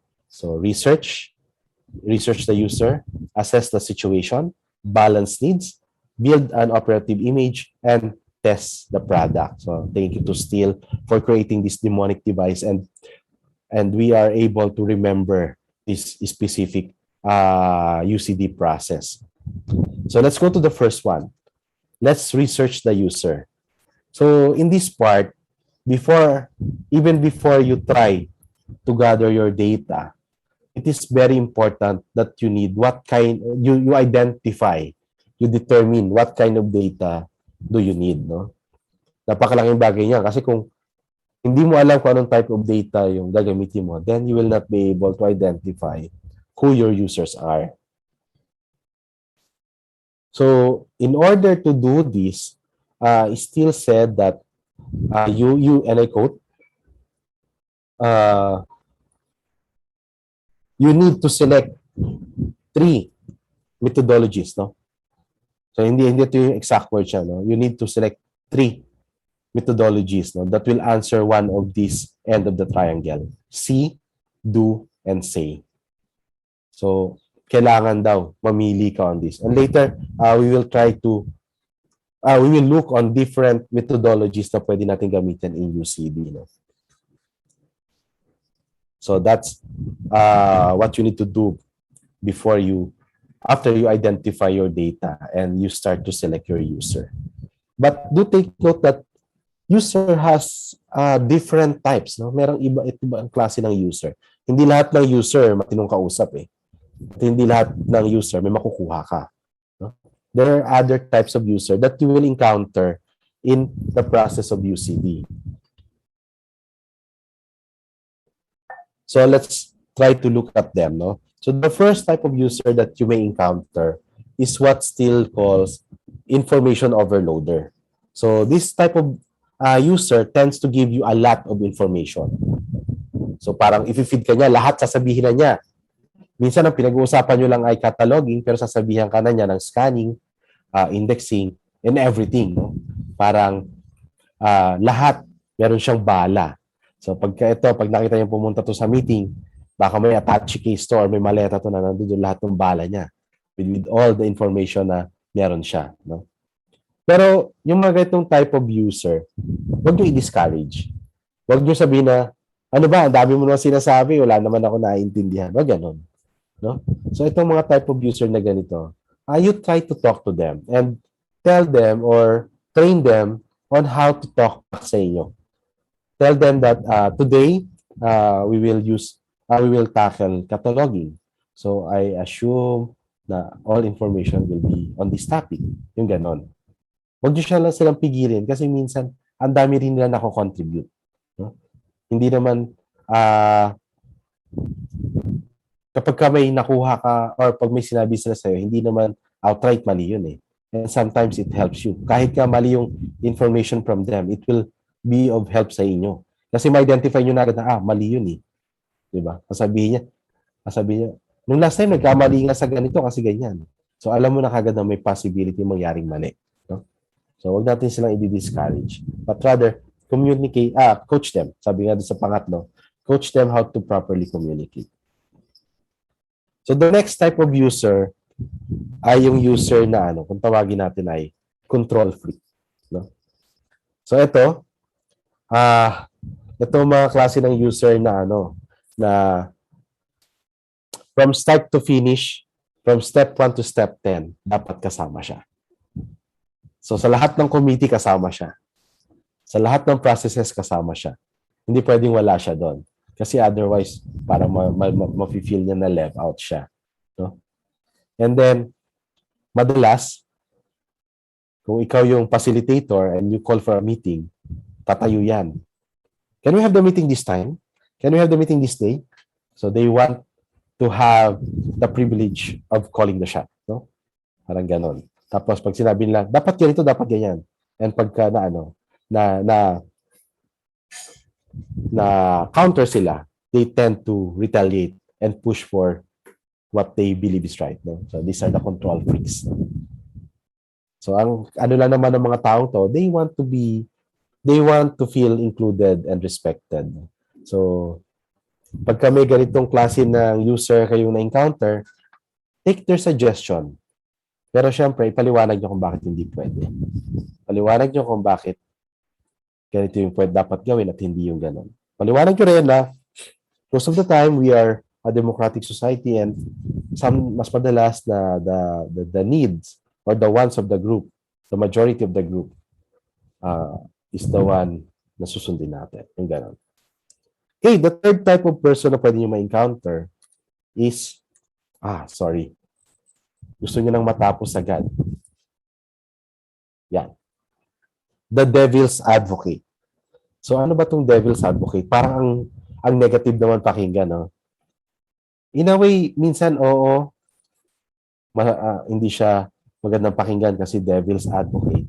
Pero kung titingnan nyo siya on a positive side, these are people that will honestly say what is wrong with the system. No? Sasabihin yan sa inyo na, I think this will not work kasi may ganito siyang fault. And based on other researches, ito yung nagiging cause niyan. Ito yung nagiging cause ng failure niya. So, sila yung usually naghahanap ng butas dun sa pinopropose na system. And for me, if I'm the head of a development team, then I will assign someone to be the devil's advocate. Yung tipong gusto ko na, pag sinabi ko ito yung opinion ko, I want someone to give me a check na, huy, hindi na tama yung opinion mo kasi ito yung iba. So, di ba? And madalas, the devil's advocate will see you things na hindi mo nakikita. In development, in implementing a system, we are often faced with biases. No? So, mas madalas nakikita natin na, I like this system, so I want this to be implemented.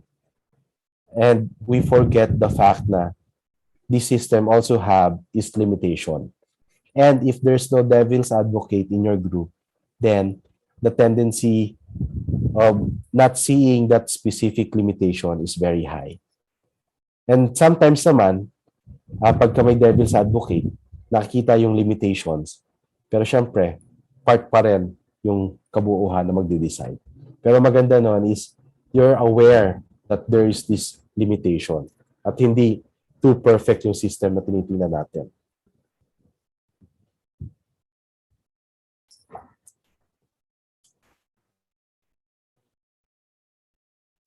Okay, si Brenderberg and his co-authors tried or conducted a research. No? Yung research nila is a survey of user-centered design practices. So may isang user-design symposium yata na pinuntahan sila and then they asked the practitioners of what are their common user-centered design practice. Now from this, they were able to identify this list of, anong tawag dito?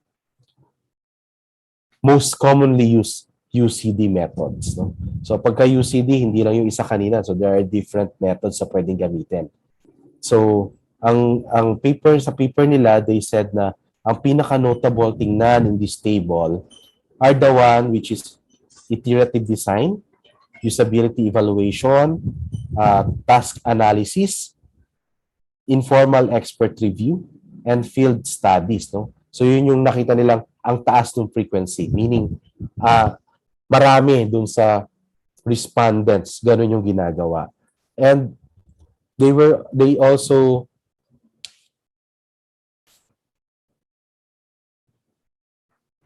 noted na yung mga commonly used UCD methods nito, may mga pros and cons din. And they also identified those pros and cons within the study, no? So kung titingnan natin dito sa table na present nila doon sa kanilang paper, makikita natin dyan na, for example, yung limitations pala na nakuha nila doon sa study nila is na subdivide nila into 3. So they have the input or resources, process, and outcomes. No?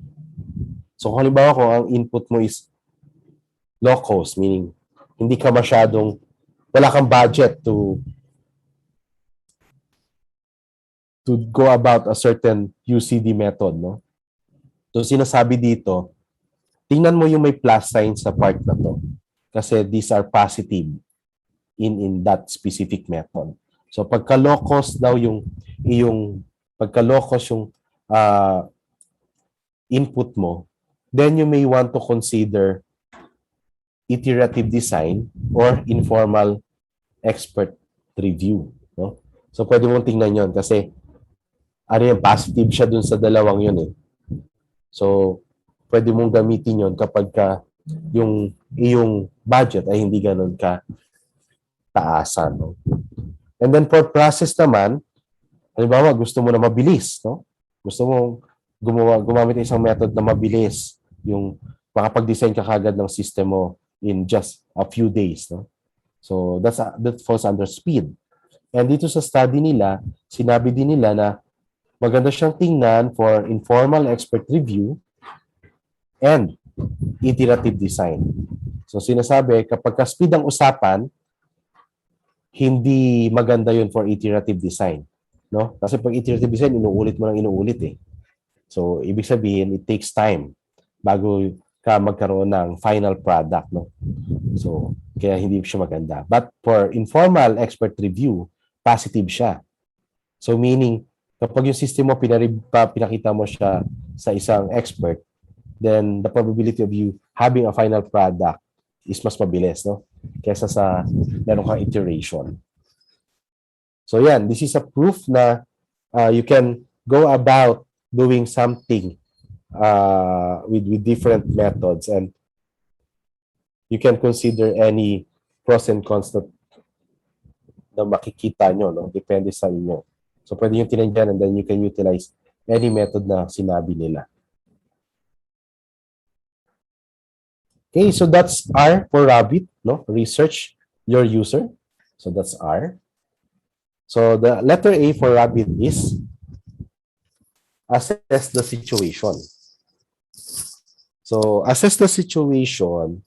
In this part, there are different steps, no? So, there are different things that you need to consider. So, the first one is functional analysis. So, in this part, or yung ating functional requirement, ang laging tinatanong is, ano dapat yung kayang gawin ng system?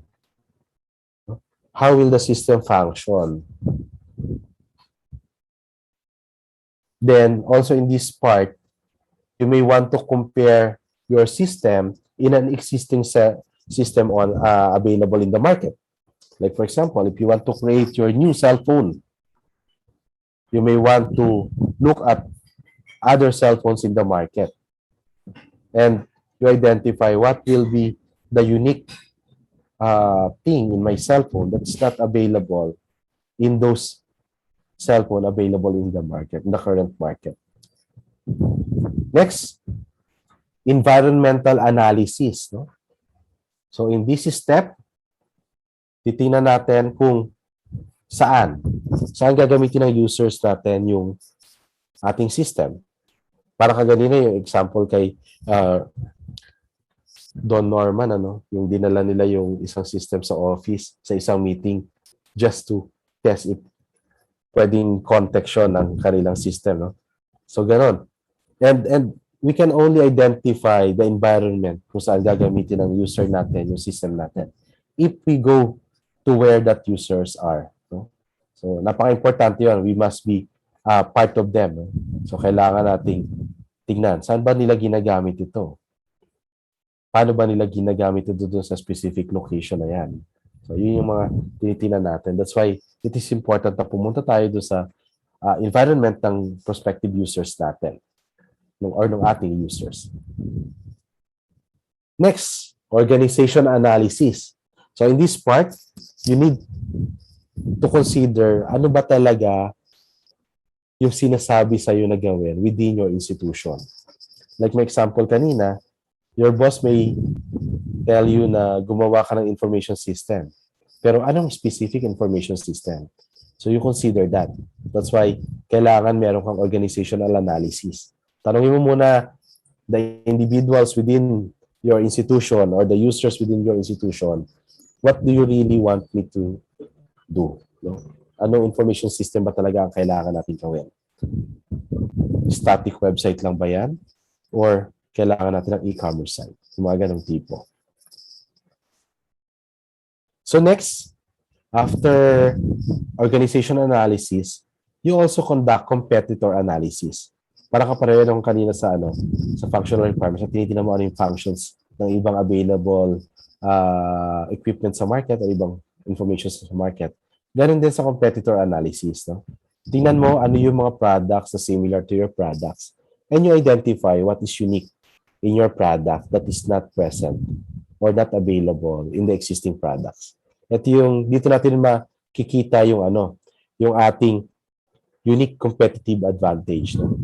So, pag sinabi natin, I have this functionality in my cell phone, wala kayo. So, for example, I've created a cell phone that can create a hologram of the person I'm talking to. So, walang iba pang cellphone na gano'n. So, that's my competitive advantage. No? So, alam ko na lahat ng cellphone can do calls, pero ako, I can project the image of the one I'm talking to. So, pwedeng gano'n. That's competitor analysis. Then next is material analysis. So, dito sa material analysis, nasabi natin dito na what will you use in creating your cell phone? Are you going to use full glass in creating your cell phone? Diba?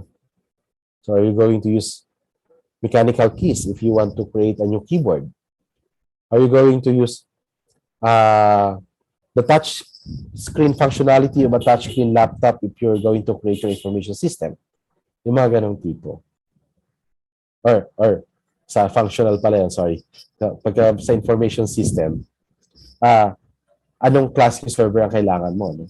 Do you have the necessarily hardware to run this system? Mga ganong tipo yung materials analysis. And then next, or the last one is content analysis.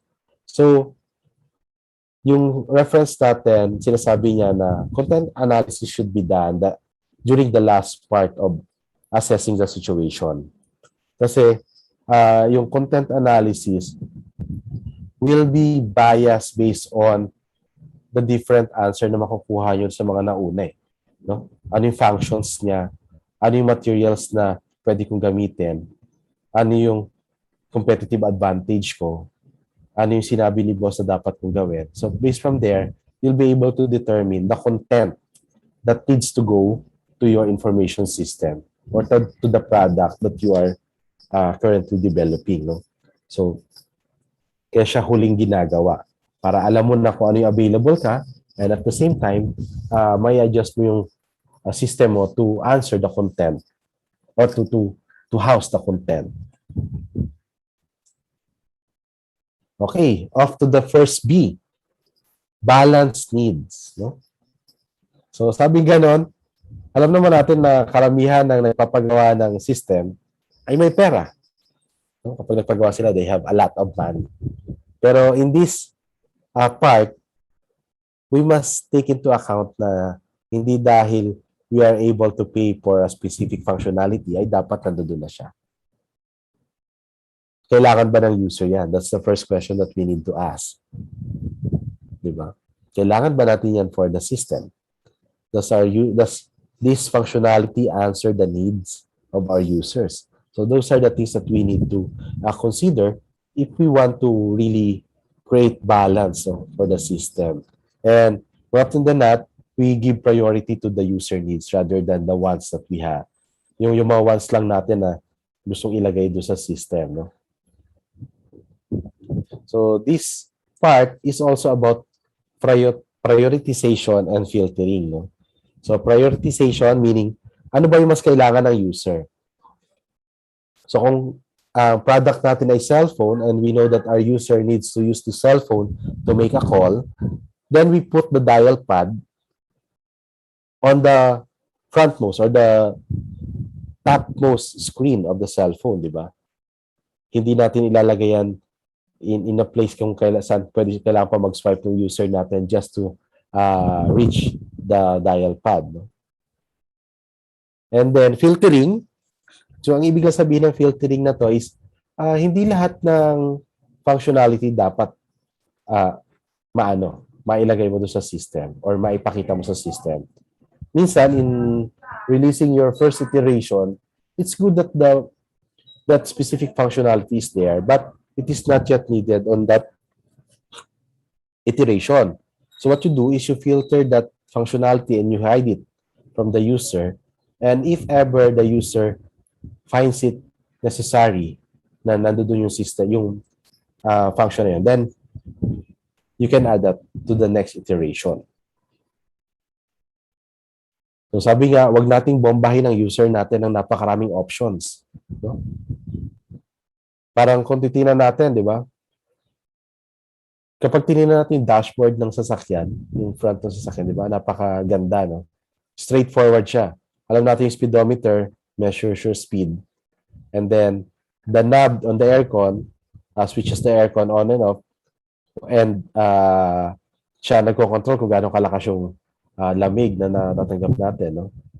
Then, for power windows, yung control sa left side, no, alam natin na pag tinaas natin siya, the window will go up. Pag press down natin siya, the window will go down. So, very straightforward, no? Sobrang simple. And car manufacturer is very good in balancing the needs of their users, no?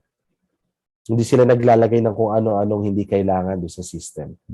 And at the same time, kung kailangan mo siya sa system, then they make sure na it's always there, ready and available sa'yo.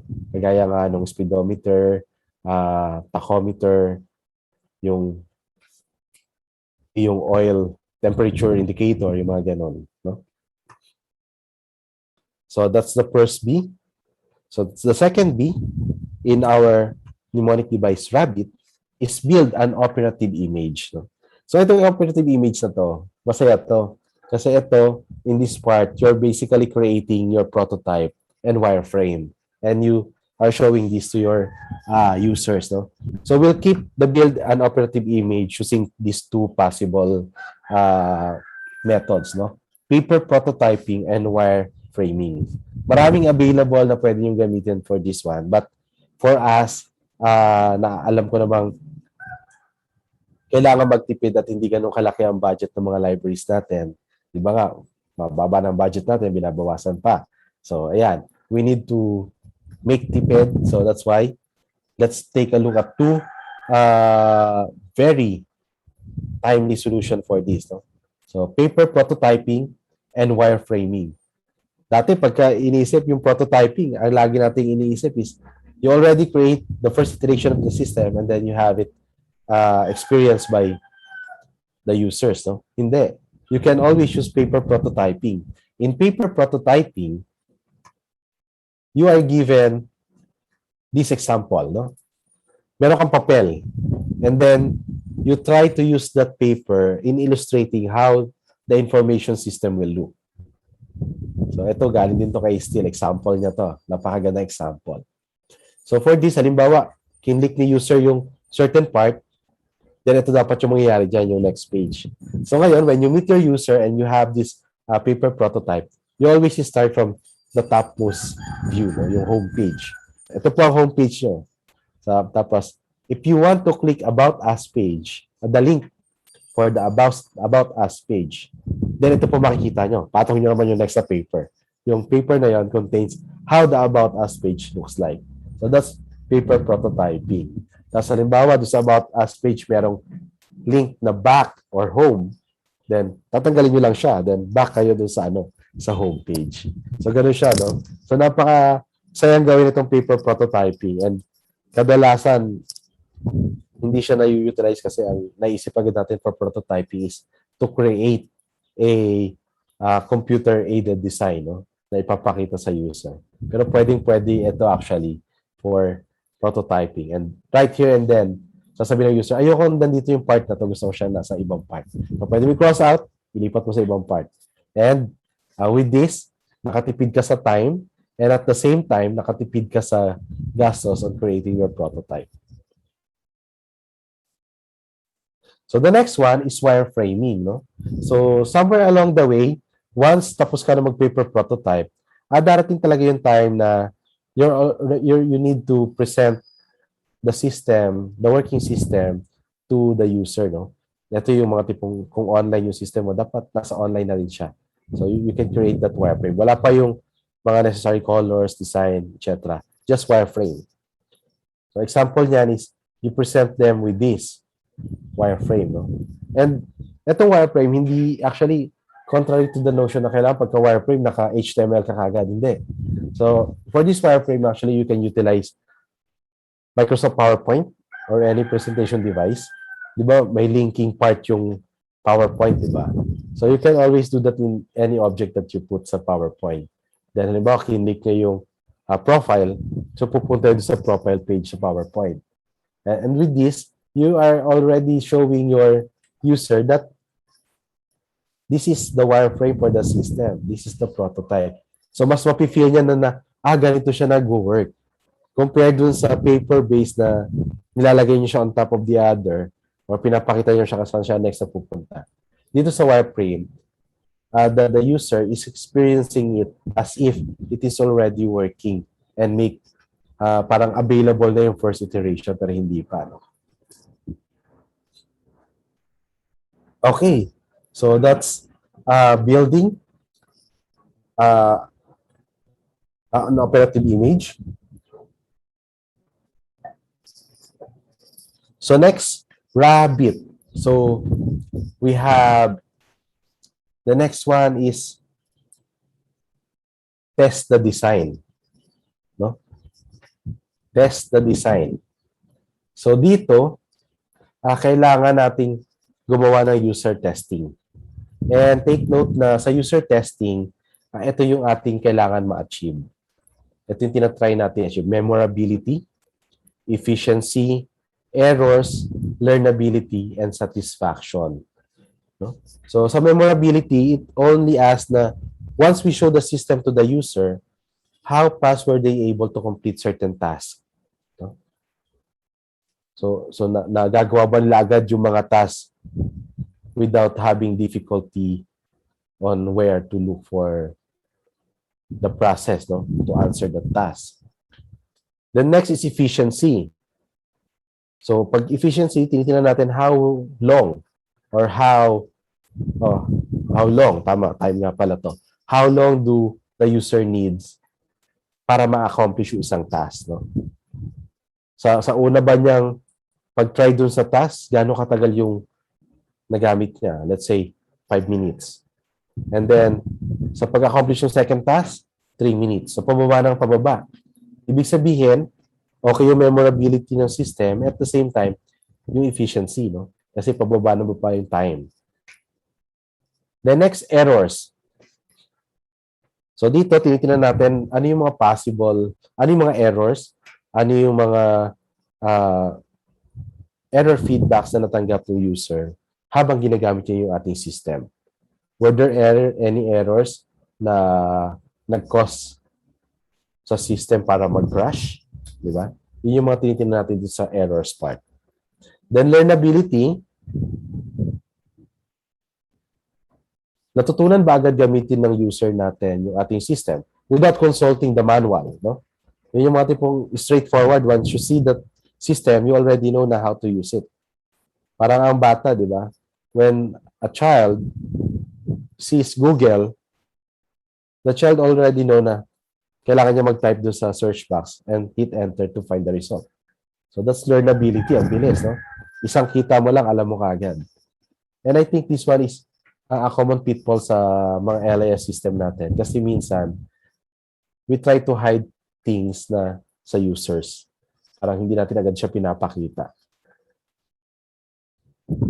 So the next one is satisfaction. Ito, tinitingnan na natin yung response ng user.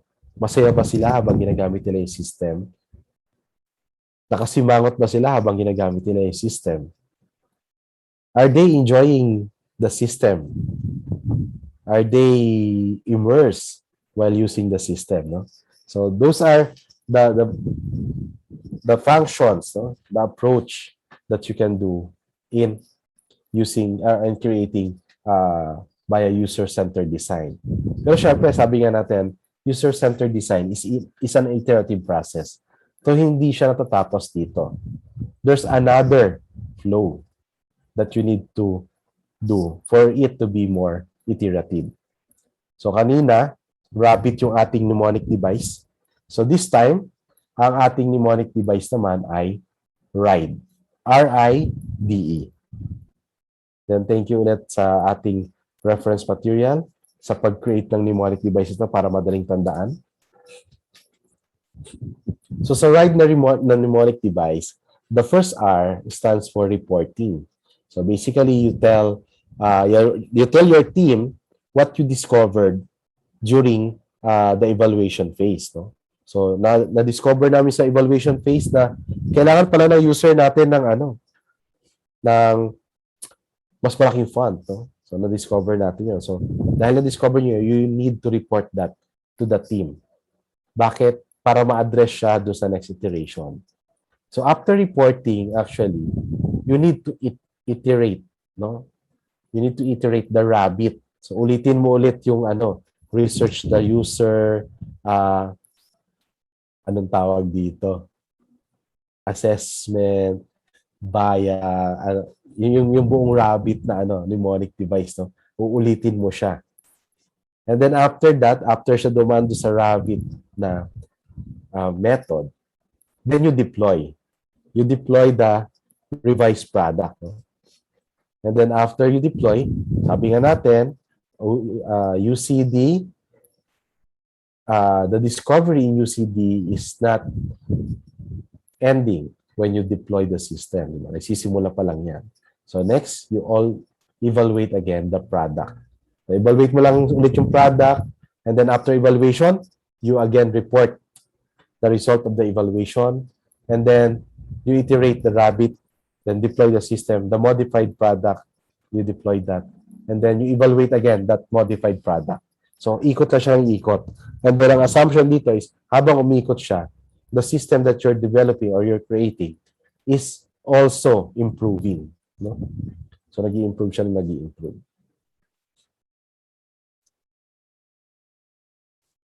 Okay. So, advantages of a user-centered design. Dahil nga paikot, dahil nga iterative siya, and at the same time, from the start pa lang, we solicit the opinion of the user during the process, the design process, or the problem identification process pa lang. David Benyon, in an article do sa Interaction Design Foundation, so sabi nila, ito yung na-identify ni David Benyon na advantage na isang user-centered design. The first one is, mamimit niya yung user requirements. Siyempre naman, di ba? After all, users are part as early as possible, and they are often part of the development process. And then, UCD also reduces the chances wherein na magkakaroon ka ng ng human error, no? So, yung process natin, yung model natin for UCD actually nagli-lead siya to a safer products. Kasi during testing ng user natin, na-identify na natin ano yung mga error na nakita niya. And once this system goes deployed do sa mas malaking user, then yung error na yon ay wala na-address na siya. No? And then the third advantage is system produced under UCD are ethically designed, and it respects the privacy and the quality of life of the users. No? So dahil part sila dito so alam na agad nila kung hindi sila komportable on a certain feature, sasabihin na nila agad yan. That's why napakagandang kasama sila sa pag-design, sa simula't-simula pa lang. And then the fourth one is that UCD helps design and recognize diversity and this recognition will lead to sustainable business. No? So, napaka-importanting part niya. And lastly for my presentation, there was this study of Wakeling Simon, and doon sa study niya, tinry niyang gumawa ng isang recommender system for a universal library catalog, no? And then na-discover na laman niya na pwede naman 'yon, di ba? Pero in conclusion, sabi niya, yung system na to this suggests, I quote, this suggests that library professional remains to be convinced that such system offer enough value to user to justify their implementation. So sayang, yung recommender design na to is hindi pa ganun ka-implemented sa maraming system, no? So napakaganda sana ng system dahil product na siya ng isang user design method, no? And if this system will be implemented in more library information system, then yung user natin yung makikinabang, no? Imagine, sasabihin ng system na 90% of the individual searching for that book also search this book or also borrow this book, mga ganon. So it's very beneficial to our user. Ayan, and to end, marami sa mga system natin, most of our system was developed before the pandemic. And I was amazed by how the librarians addressed the problem of this pandemic. No, they were very quick to realize how to adjust the system for it to help the users. No, so that's why kudos to the librarians. No, you were able to save the information needs during the pandemic. During this pandemic, and you were able to adjust quickly at wala tayong nasayang na oras. And with this, nakita natin na librarians, the profession of librarianship is really a user-centered profession. No? So with that, thank you very much and good afternoon. Thank you so much, Sir Janny. Actually, your press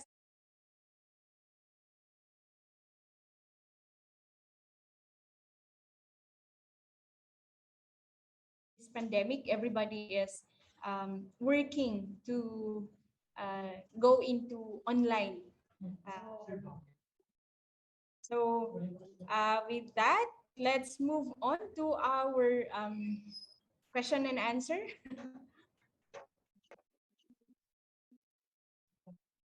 Yan. So, ready na kayo, Sir Janny, for the questions? Yes, of course. Okay. So, first question from an anonymous attendee. Pero bago yan, bigyan muna natin ng virtual clap si Prof. Janny. Dito, dinig na dinig, Professor, no? Yan. Okay. And the first question is from an anonymous attendee. And sabi po niya, regarding po the indexing system that you developed, you mentioned this earlier, sir, Yes.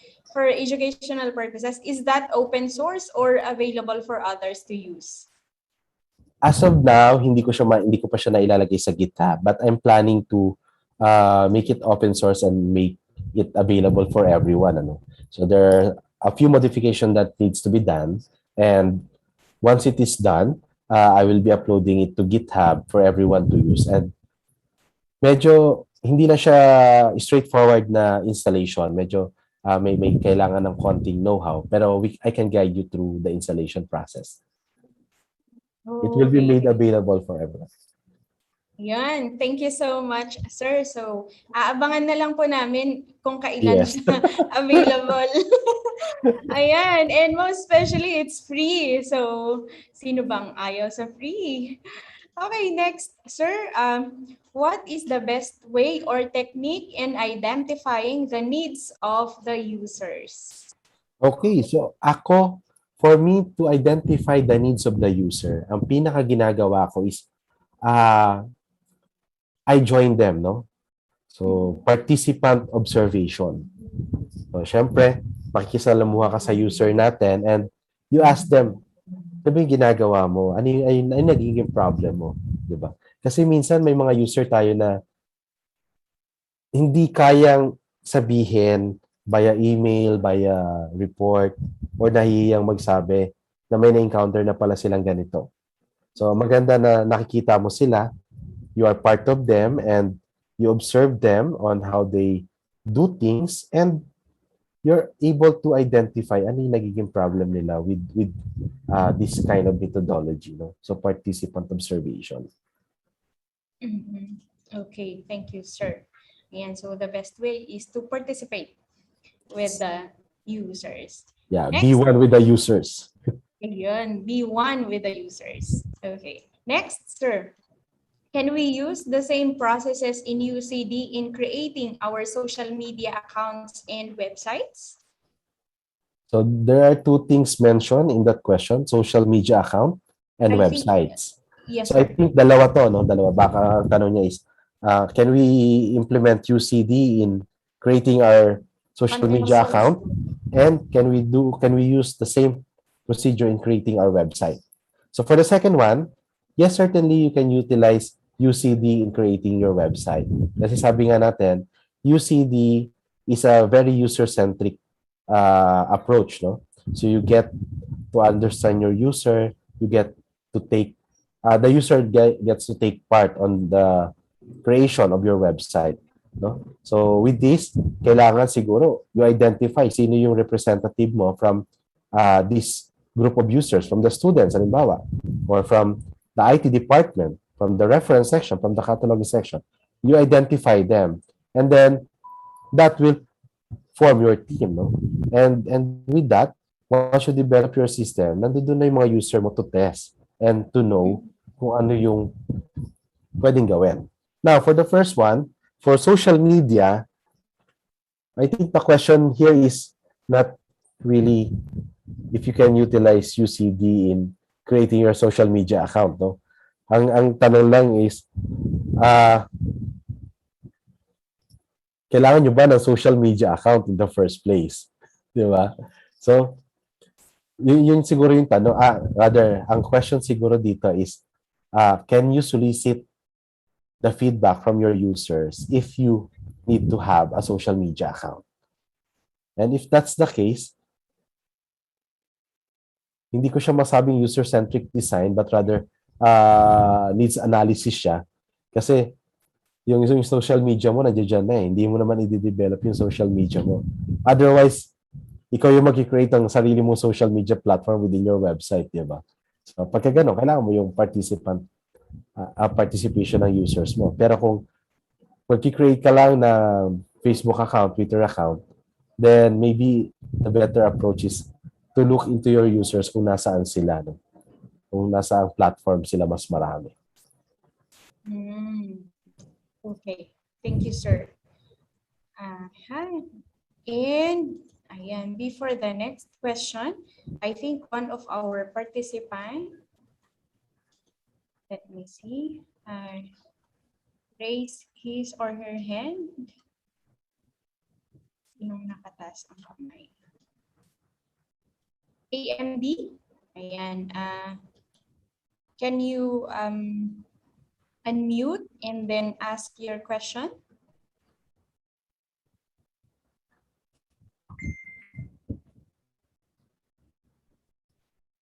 Go po.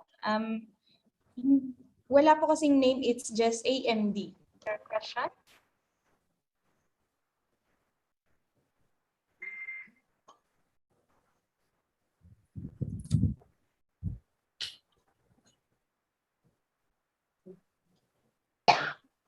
Ayan.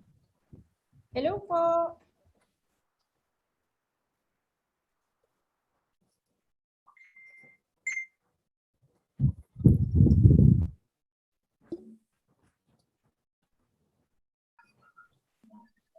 Maybe what they can do is to just type in their question if their microphones are not working.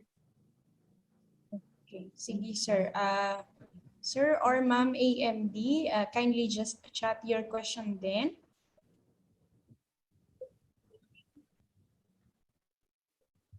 Hindi po kasi namin marinig. Maybe there is a problem with your microphone. Ayun, go ahead ma'am. Yes, AMD. Your question?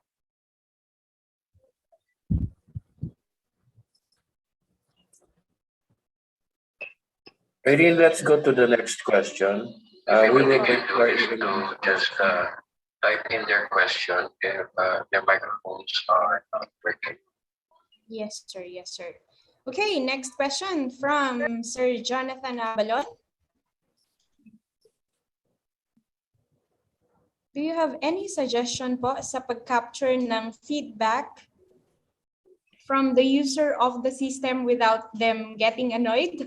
For example, every download of the material need ng feedback based from their organization requirement. Oh. Actually, medyo nakaka-annoy nga yun kapag every time na magda-download ka, kailangan mong magbigay ng feedback. And for me, I think ang better na gawin for that is you situate your feedback mechanism siguro once every semester para at least yung feedback mo is as a whole, no? Hindi lang yung isang instance. And kapag ganun kasi, lalo na ngayon sa online, marami sa atin nag-ano na, sir, can I have a copy of these, of these pages, ng material? Then, every time na we let them download, we ask them for feedback. Medyo maano nga sila kasi kung nag-request sila ng 10, then 10 feedback yon. Then one way din is you just open anonymized na feedback mechanism. Like for example, mag-set up ka ng isang email kung saan pwede sila mag-email at ang makakakita lang noon is yung director nyo. So pagdating sa inyo, ang mangyayari na is anonymized na yung result, no? So may nagsabing ganito, may sabing ganyan. So pwedeng ganon. And minsan, if we ask them for feedback immediately after receiving a service, then it in a way we're sometimes pushing them away. Kasi diba, the feedback should be given freely, no? So dapat mas maganda na free yung feedback kasi yung pino-force mo.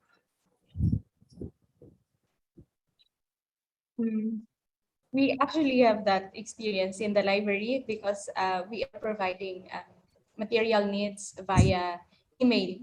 And every time we send the material that they need, we attach there a link for the feedback. Pero nakatatlo na silang request sa amin, wala pa kahit isang feedback. Ayun, okay lang. I think okay lang yun. You're trying to get their feedback, pero it's up to them to give the feedback. No? Medyo talaga yun, medyo problematic kasi yung iba parang, I just want the materials and then okay na ako. Yun nga po. And kaya po, during our orientation also, we encourage them to give us a feedback Yes. that will be used also para mapaganda pa po yung service namin, because that is really our target, Totoo. especially with this pandemic and very fast pacing of technology. Yes, Yun. totoo yan. Next, sir, how can you apply the processes in designing a UCD in marketing products and siguro nagkabaliktad lang po ito. How can you apply the processes of UCD in designing marketing products and contents? Yun. So napaka ano niyan, ano? Napaka very user-centric yung product na yan, no? Yung marketing products and content. Kasi basically, the first one is you identify. Babalik tayo dun sa ano, sa process natin. You identify kung saan, ano yung konteksto ng product na gusto natin gawin. So halimbawa, we know that this is a marketing product and we know that the users would be consuming this marketing product within the canteen, no? So you already contextualize kung nasaan yung users, no, and how they are going to utilize your product. Then after that, syempre, you determine ano ba yung requirements, no, nung user nyo.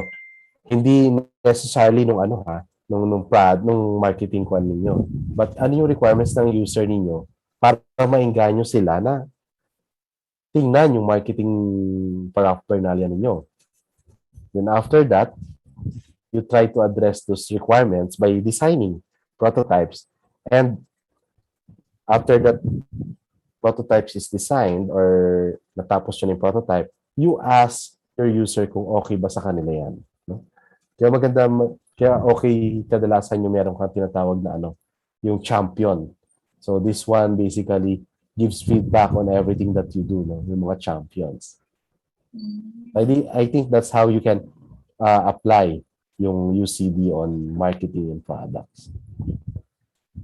And then syempre, dahil iterative nga pala ito, once ma-deploy nyo siya, you always ask how can you create a better marketing strategy and product for the next iteration. Okay, so iteration pa rin siya. Uulitin lang natin yung cycle to make the product better and better. Ayan. Next question, sir. What is the best way to evaluate the usability or usefulness of our system? So yung usability, actually, maraming way ito eh. Pero yung isa nga is yung usability testing kanina. Yung sinabi natin yung ano, yung steps, no? So ulitin lang natin yung steps. Sabing ganon, sa usability testing, kailangan, ang ini-aim mo sa usability testing is that ma-memorize ng user mo yung functionality ng site. Efficient dapat yung system mo. Identify the errors, no? Or as much as possible, walang errors. Or kung meron man, ano yun para ma-address. Then, learnability and satisfaction. So those are the criteria if you want to conduct a usability testing. Okay, thank you so much, sir. We also have here a question from an anonymous attendee. Is there a point where a new or different product is preferable instead of iteration?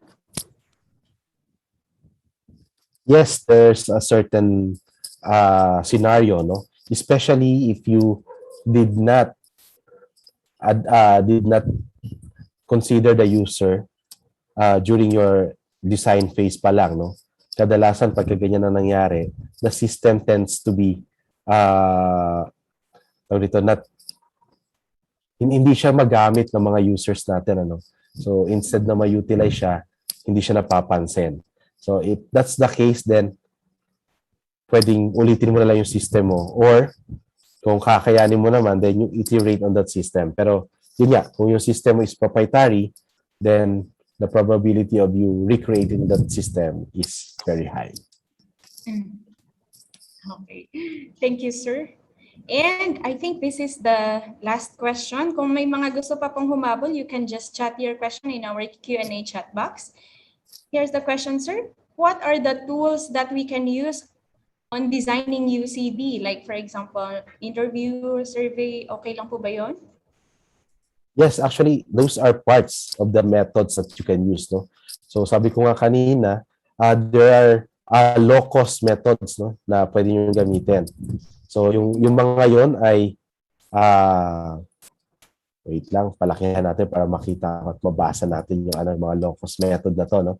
So these are, pwede kang gumawa ng field studies, user requirement analysis, iterative design, usability evaluation, task analysis, focus group discussion, formal heuristic evaluation, user interviews, prototyping with user testing, surveys, informal expert review, meron din card sorting, then participatory design. No? So those are the common used na UCD methods. Thank you, sir. Ayan. So, yung mga methods actually na binanggit ni Prof, nagagamit na po natin yan even before pa. So, yes, pwede din po siya ang magamit ngayon with this UCD. Ayan. So, wala na po bang hahabol? Wala na din po dito sa ating Facebook Live. Ayan. I guess that ends our Q&A portion. Wala na talaga. Okay. So, thank you so much, Prof, for answering the Q&A. And thank you very much for the questions. Presentation. Ayan, marami po kaming natutunan ngayon. Thank you so much, everyone, for your active participation. And now, ayan, let's move on to yan, game time. Okay, pakihanda ang inyong mga cellphone or mobile phone.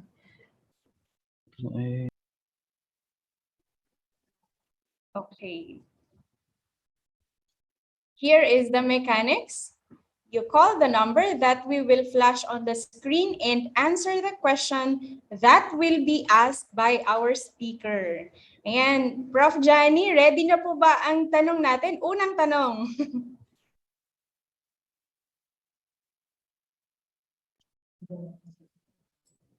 Wait, ako pala yung magtatanong.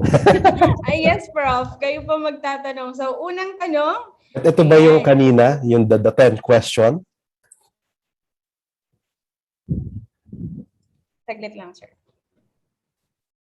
Ay, no, sir. No, sir. But you, okay. you may ask. Any you may question. Ask. Okay. Sige. Ganda to.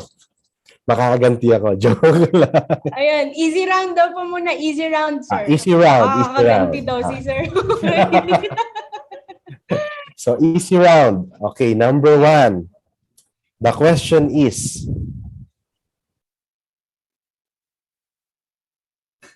UCD is UCD considered an iterative design? Okay. Ayan. And once na ma-flash po yung ating phone number, yung una pong makatawag, siya po ang aming i-entertain at papakinggan natin kung tama o mali ang kanyang sagot. At kung tama ang kanyang sagot ay magkakaroon siya ng mystery bag. Okay. So, here is the phone number.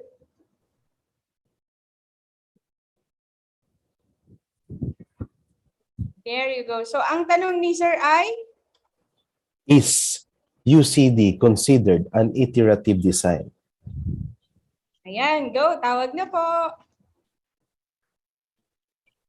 Ayan, may tumatawag na.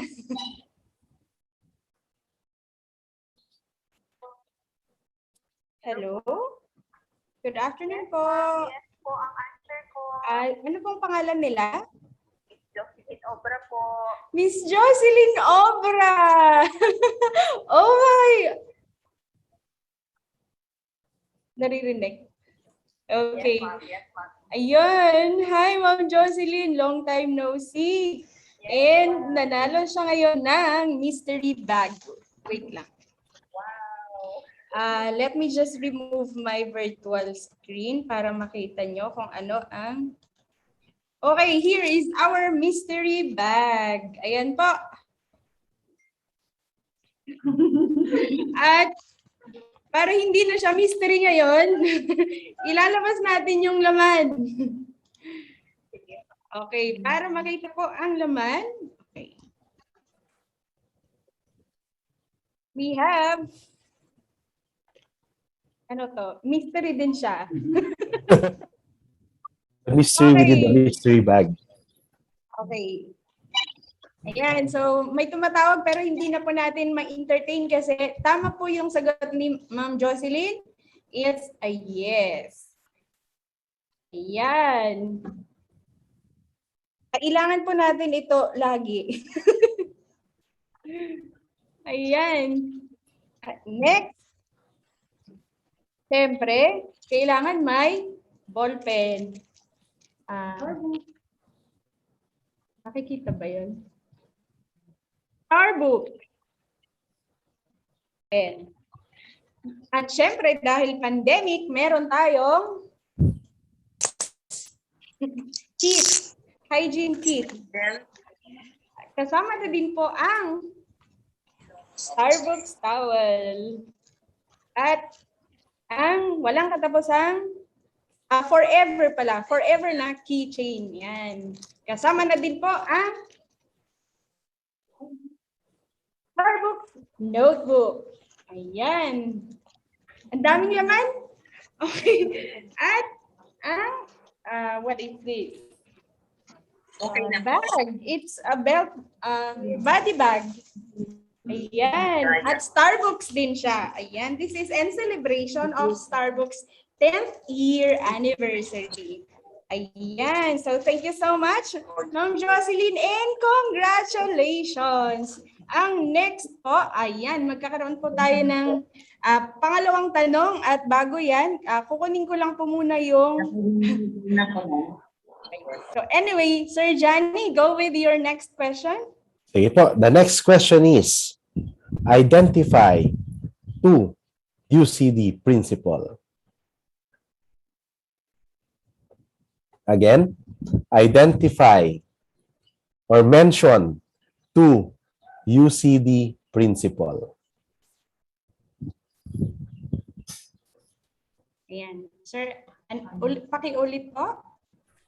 Mention or identify 2, dalawa, UCD principle. Ayan. So, dalawa po. And here is the number. Ibang number naman po.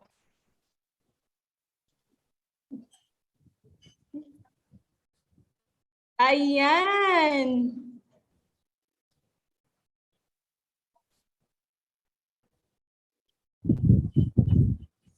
Tawag na po. Ayan. And speaker. Hello, good afternoon po. Yes, good afternoon po. Sino po sila? I'm Lottie Reyes po from Laguna College of Business and Art. Okay, from Laguna. At ang sagot niyo po ay? So you see the principle po, one of those involves the use of daily and design for use in context. Okay, sir? Ayan, okay daw po. Thumbs up si sir. Ayan, congratulations, ma'am. Ayan, sa ating mga nanalo po, we will be contacting you for on how you can claim your prizes. Thank you, ma'am. Thank you po. Ayan. Thank you so much, Prof. Janny. Ayan, congratulations po to our winners. Ayan, nanalo po kayo ng Starbucks souvenir items. And more. Ayan, more. So, para magkaroon pa po ng chance na manalo, narito pa po ang iba naming mga contest. Ayan, mag-join naman po kayo sa iba naming contest. But before we do that, pala, Thank you once again, Sir Janny. And we will be, at this point, we will be awarding the certificate. And I would like to call on our supervising science research specialist, Ma'am Linderlit M. Maglake, to read the citation and award the certificate. Yan. So again, congratulations to all our winners. Yan. So sa mga gusto pong manalo ng mga freebies from the DOST-STII, join lang kayo sa webinars namin. So we have an upcoming webinar, series of webinars on November 8 to 10 in celebration of the Library and Information Services Month 2021. So again, thank you very much, Sir Janny, for an enlightening and insightful presentation on designing a user-centered information system. So we really learned a lot. Next time, sir, invite uli namin kayo. Ayan. So with that, on behalf of the Department of Science and Technology Information Institute, we would like to present this certificate of appreciation to Professor Janny S. Surmieda for sharing his knowledge and insights as a resource speaker for the DOST-STII Library webinar series entitled Repurpose and Repackage Your Content to Achieve Maximum Results, hosted by DOST-STII, held on 28 October 2021 via Zoom and FB Live, given this 28th day of October 2021, signed by our Director Richard P. Burgos. So again po, thank you very much, Sir Janny, and we hope we can invite you again on our future webinars. Yes po, maraming salamat din po. Padala lang po kayo ng letter. Thank you, sir. And lastly, next slide, please. And lastly, we would like to recognize all of you who joined us today in this webinar for participating in the DOST-STII Library webinar series. So we would like to thank you all for taking time out from your schedule to join us this afternoon. We really appreciate it, and we hope you can all join us again on our next webinars. Again, thank you. Thank you very much, everyone. Back to you, Irene.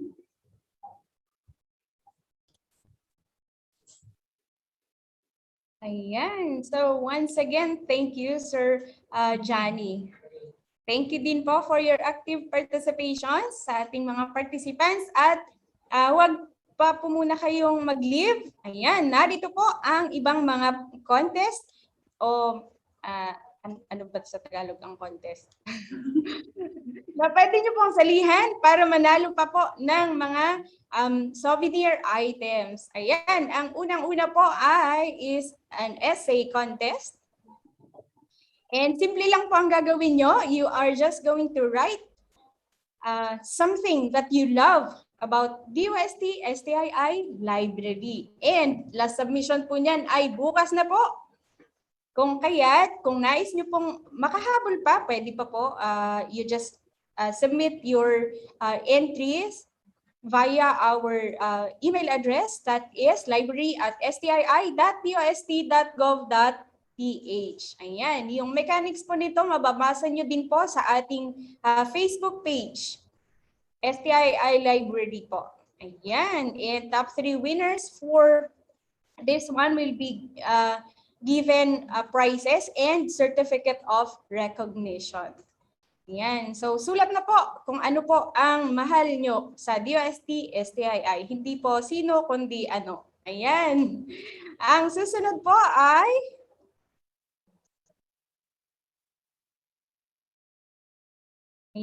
fan art contest.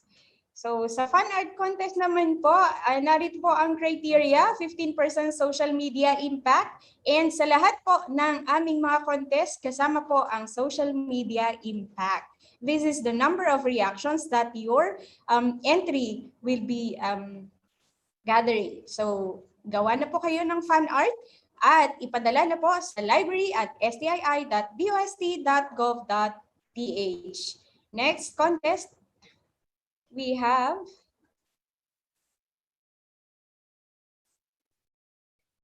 learning at home selfie. At habang kayo'y nanonood ngayon, ay pwede na po kayong mag-selfie at ipadala yan sa ating email ad. Sundin lang po ang nakalagay sa mechanics kung ano po ang file name na ilalagay ninyo. Ayan, so ano pang ginagawa ninyo? Kunin nyo na po ang inyong mga cellphone at mag-selfie. Ayan, and meron din po tayong book face photography. Ayan, halongkatin na po ang inyong mga libro na nakatago at maghanap ng any material na related to science, technology, and innovation at gawing bahagi ng inyong pangangatawan ang nasa front page ng aklat. Ayan, at ipadala po muli sa library at stii.dost.gov.ph. Ayan po, sa lahat po ng ating contest, magbibigay po tayo ng 3 prize sa 3 winner for each contest. Ayan. And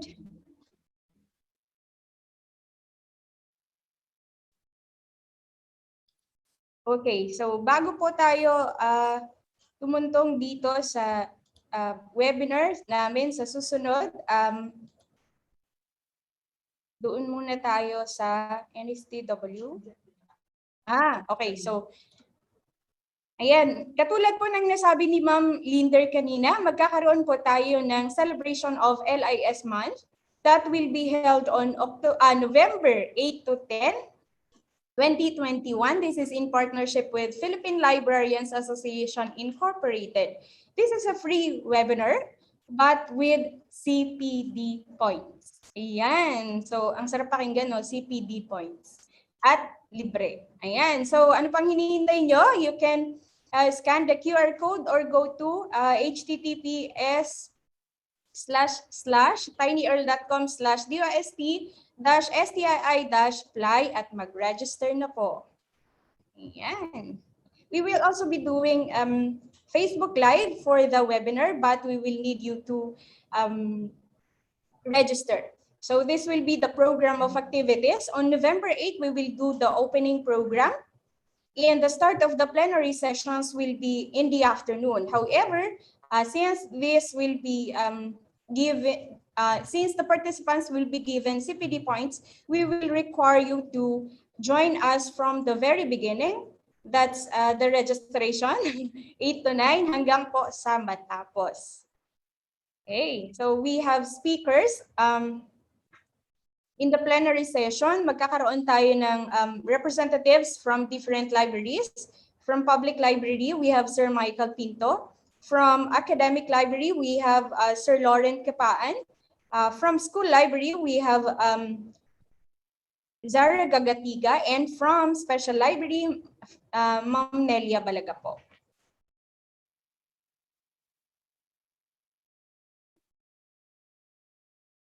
And for session 2, this will be on November 9. Our topic will be clinical librarianship, information services, and how it assists healthcare by Mr. Simon Philip Sacramento. And another topic would be mental health, wellness, and self-care to be delivered by Mr. Gino A. Cabrera.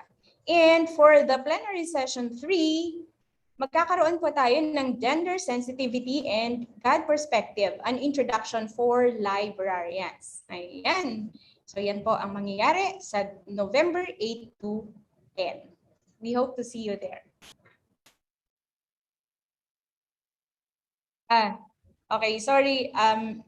Ito po yung mangyayari sa 10. We will be discussing the different services being offered by the Department of Science and Technology. And on November 10 in the afternoon, we will be having the closing ceremonies. Ayan. Next po.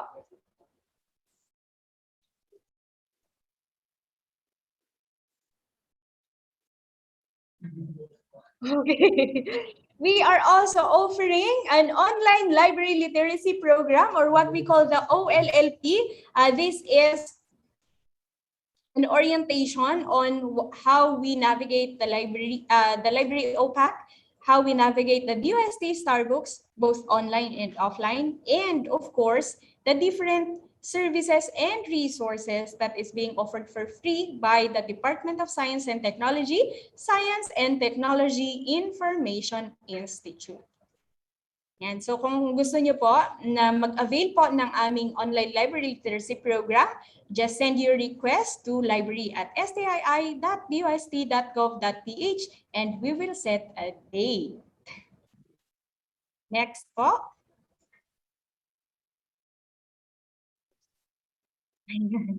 At ayan, sapagkat Nobyembre po ang selebrasyon din po ng National Science and Technology Week, inaanyayahan namin bawat isa na makilahok at manood sa pinakamalaking SNT event ngayong taon, ang 2021 National Science and Technology Week or NSTW mula ika-22 ng Nobyembre hanggang 28.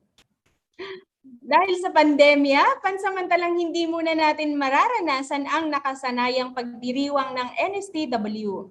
Ngunit hindi naging hadlang o limitasyon ang COVID-19 upang idaos natin ang NSTW. At dahil sa teknolohiya ay patuloy nating naipapaalam at naibabahagi sa publiko ang aming inobasyon, makabagong teknolohiya at mga programa tungkol sa siyensya at teknolohiya na mapapakinabangan ng ating mga mamamayan. Sa temang agham at teknolohiya, tugon sa hamon ng panahon, may mga webinar, career talk, film showing at iba pa na aming ipapakita na nagbibigay solusyon sa mga problema natin sa pang-araw-araw na pamumuhay. Hatid sa inyo ng iba't ibang ahensya ng DOST.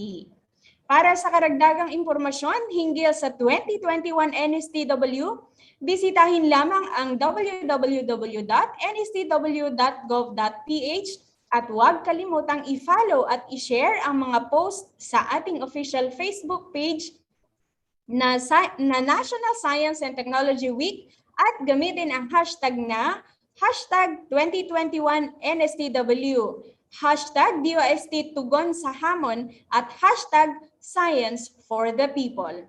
Ayan, see you virtually.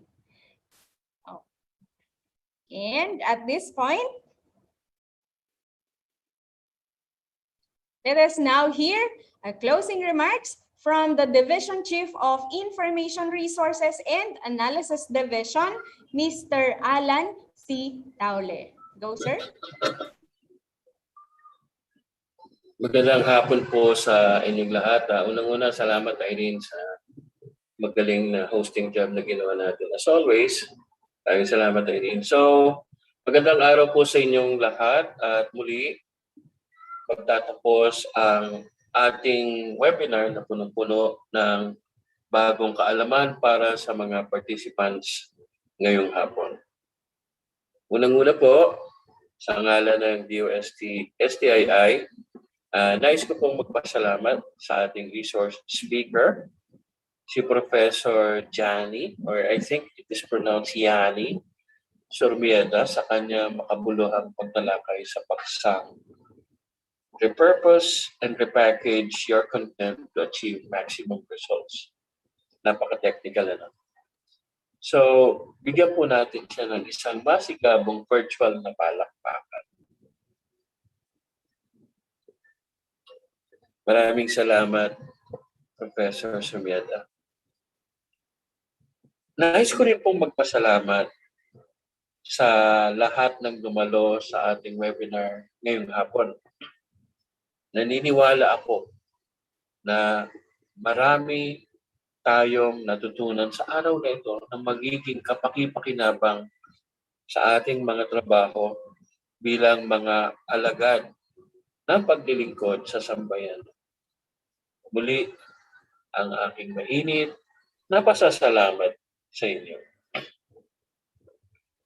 This webinar is the 6th in the continuing series of the DOST-STII Library Webinar Series, and it is an important part of the Institute's annual Learning and Development Plan. We are committed toward the Japanese concept of Kaizen, or continuous improvement in order to consistently meet customer satisfaction as well as regulatory and statutory requirements simply because we are a government organization. Improvement has to start within ourselves. So it is of the essence to continually enhance the skills and competency of our own workforce. Thus, L&D interventions provide a strategic alignment between the DOST-STII's workforce individual learning and development goals with the goals of the organization.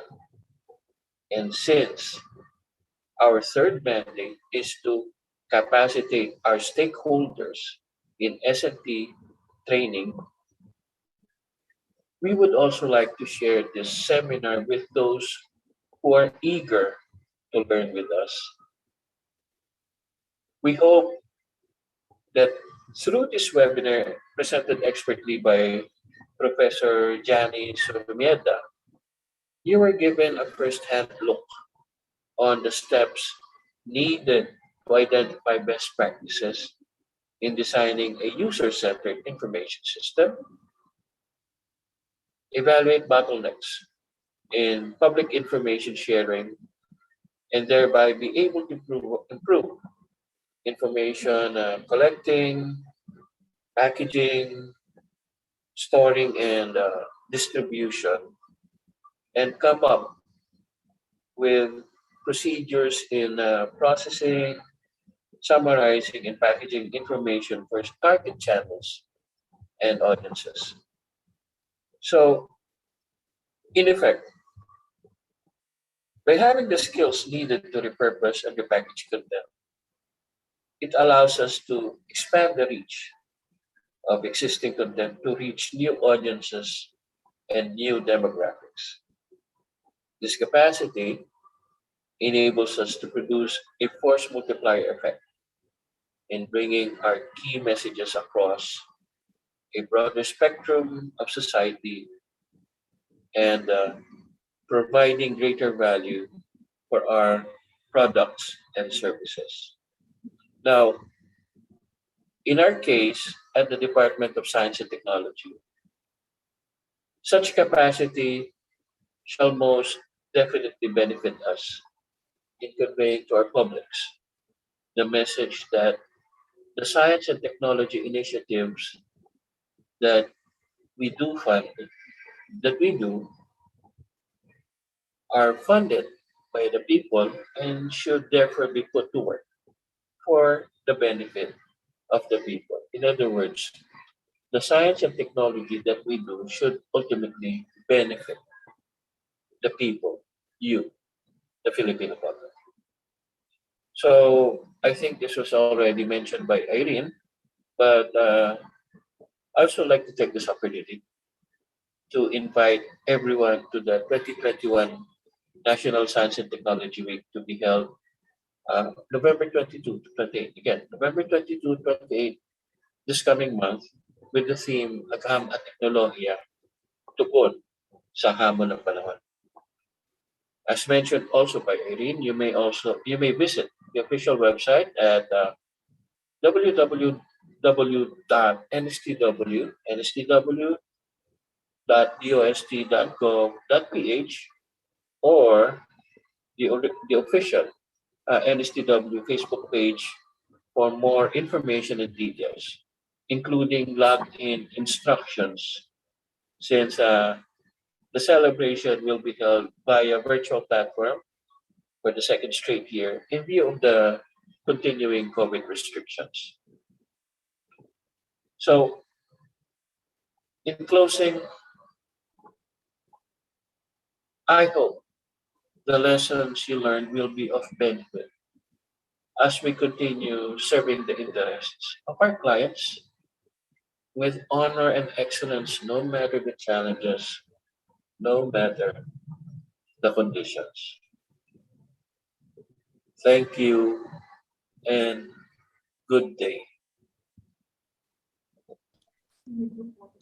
Thank you, Sir Alan. Ayan, thank you so much, Sir Alan. Muli, uulitin ko lang po yung sinabi niya. I hope we continue doing or providing service no matter the circumstances are. Ayan. And now, finally, ang pinakahihintay din ng lahat. Ayuda ba? Okay, here is our evaluation link. Ayan po, ang ating evaluation link. You may take a screenshot if you cannot accomplish the form today. However, you are only given until tomorrow at 6 o'clock p.m. to accomplish the evaluation form. Make sure that your name is correct together with your email address. Kasi po, pag mali po yung email address, magba-bounce back lang po yung pag-send namin ng inyong e-certificate. And also, may mga chances po na napupunta po sa spam yung messages. So, kindly also check your spam folder. Ayan. And we will be sending your certificate along with the recordings of this webinar, as I mentioned a while back, within 10 working days starting tomorrow. Ayan, 10 working days po. And our working days are from Mondays to Thursdays. 4 days po kami, but we work 10 hours a day. That's from 7 a.m. to 6 in the afternoon. And in case you have accomplished the evaluation form but have not received your e-certificate after November 18, and just send us your name and your email address via our Facebook page para po i-check natin kung baka na mali lang po ng email address. Ayan. Okay, so once again, thank you so much for joining us this afternoon. And while the rest are answering the evaluation link, may I request all the panelists to please open your cam. Just your cam, not your audio. Ayan. And we will have a photo op.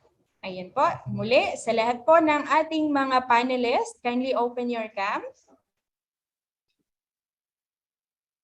Ayan. For our attendees, we are very sorry, pero wala po kayong access sa cam ngayon. Ayan. And ang ating pong tech team ang kukuha ng ating photos. Ayan. Sir Rainer or Sir MJ, kayo na po ang magbigay ng cue.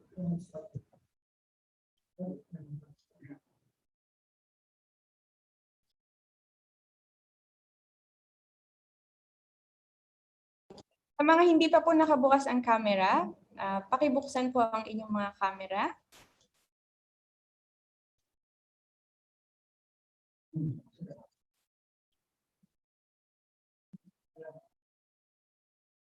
Ayan, sige po, and keep smiling. Ayan, tech team. Kayo na po bahala.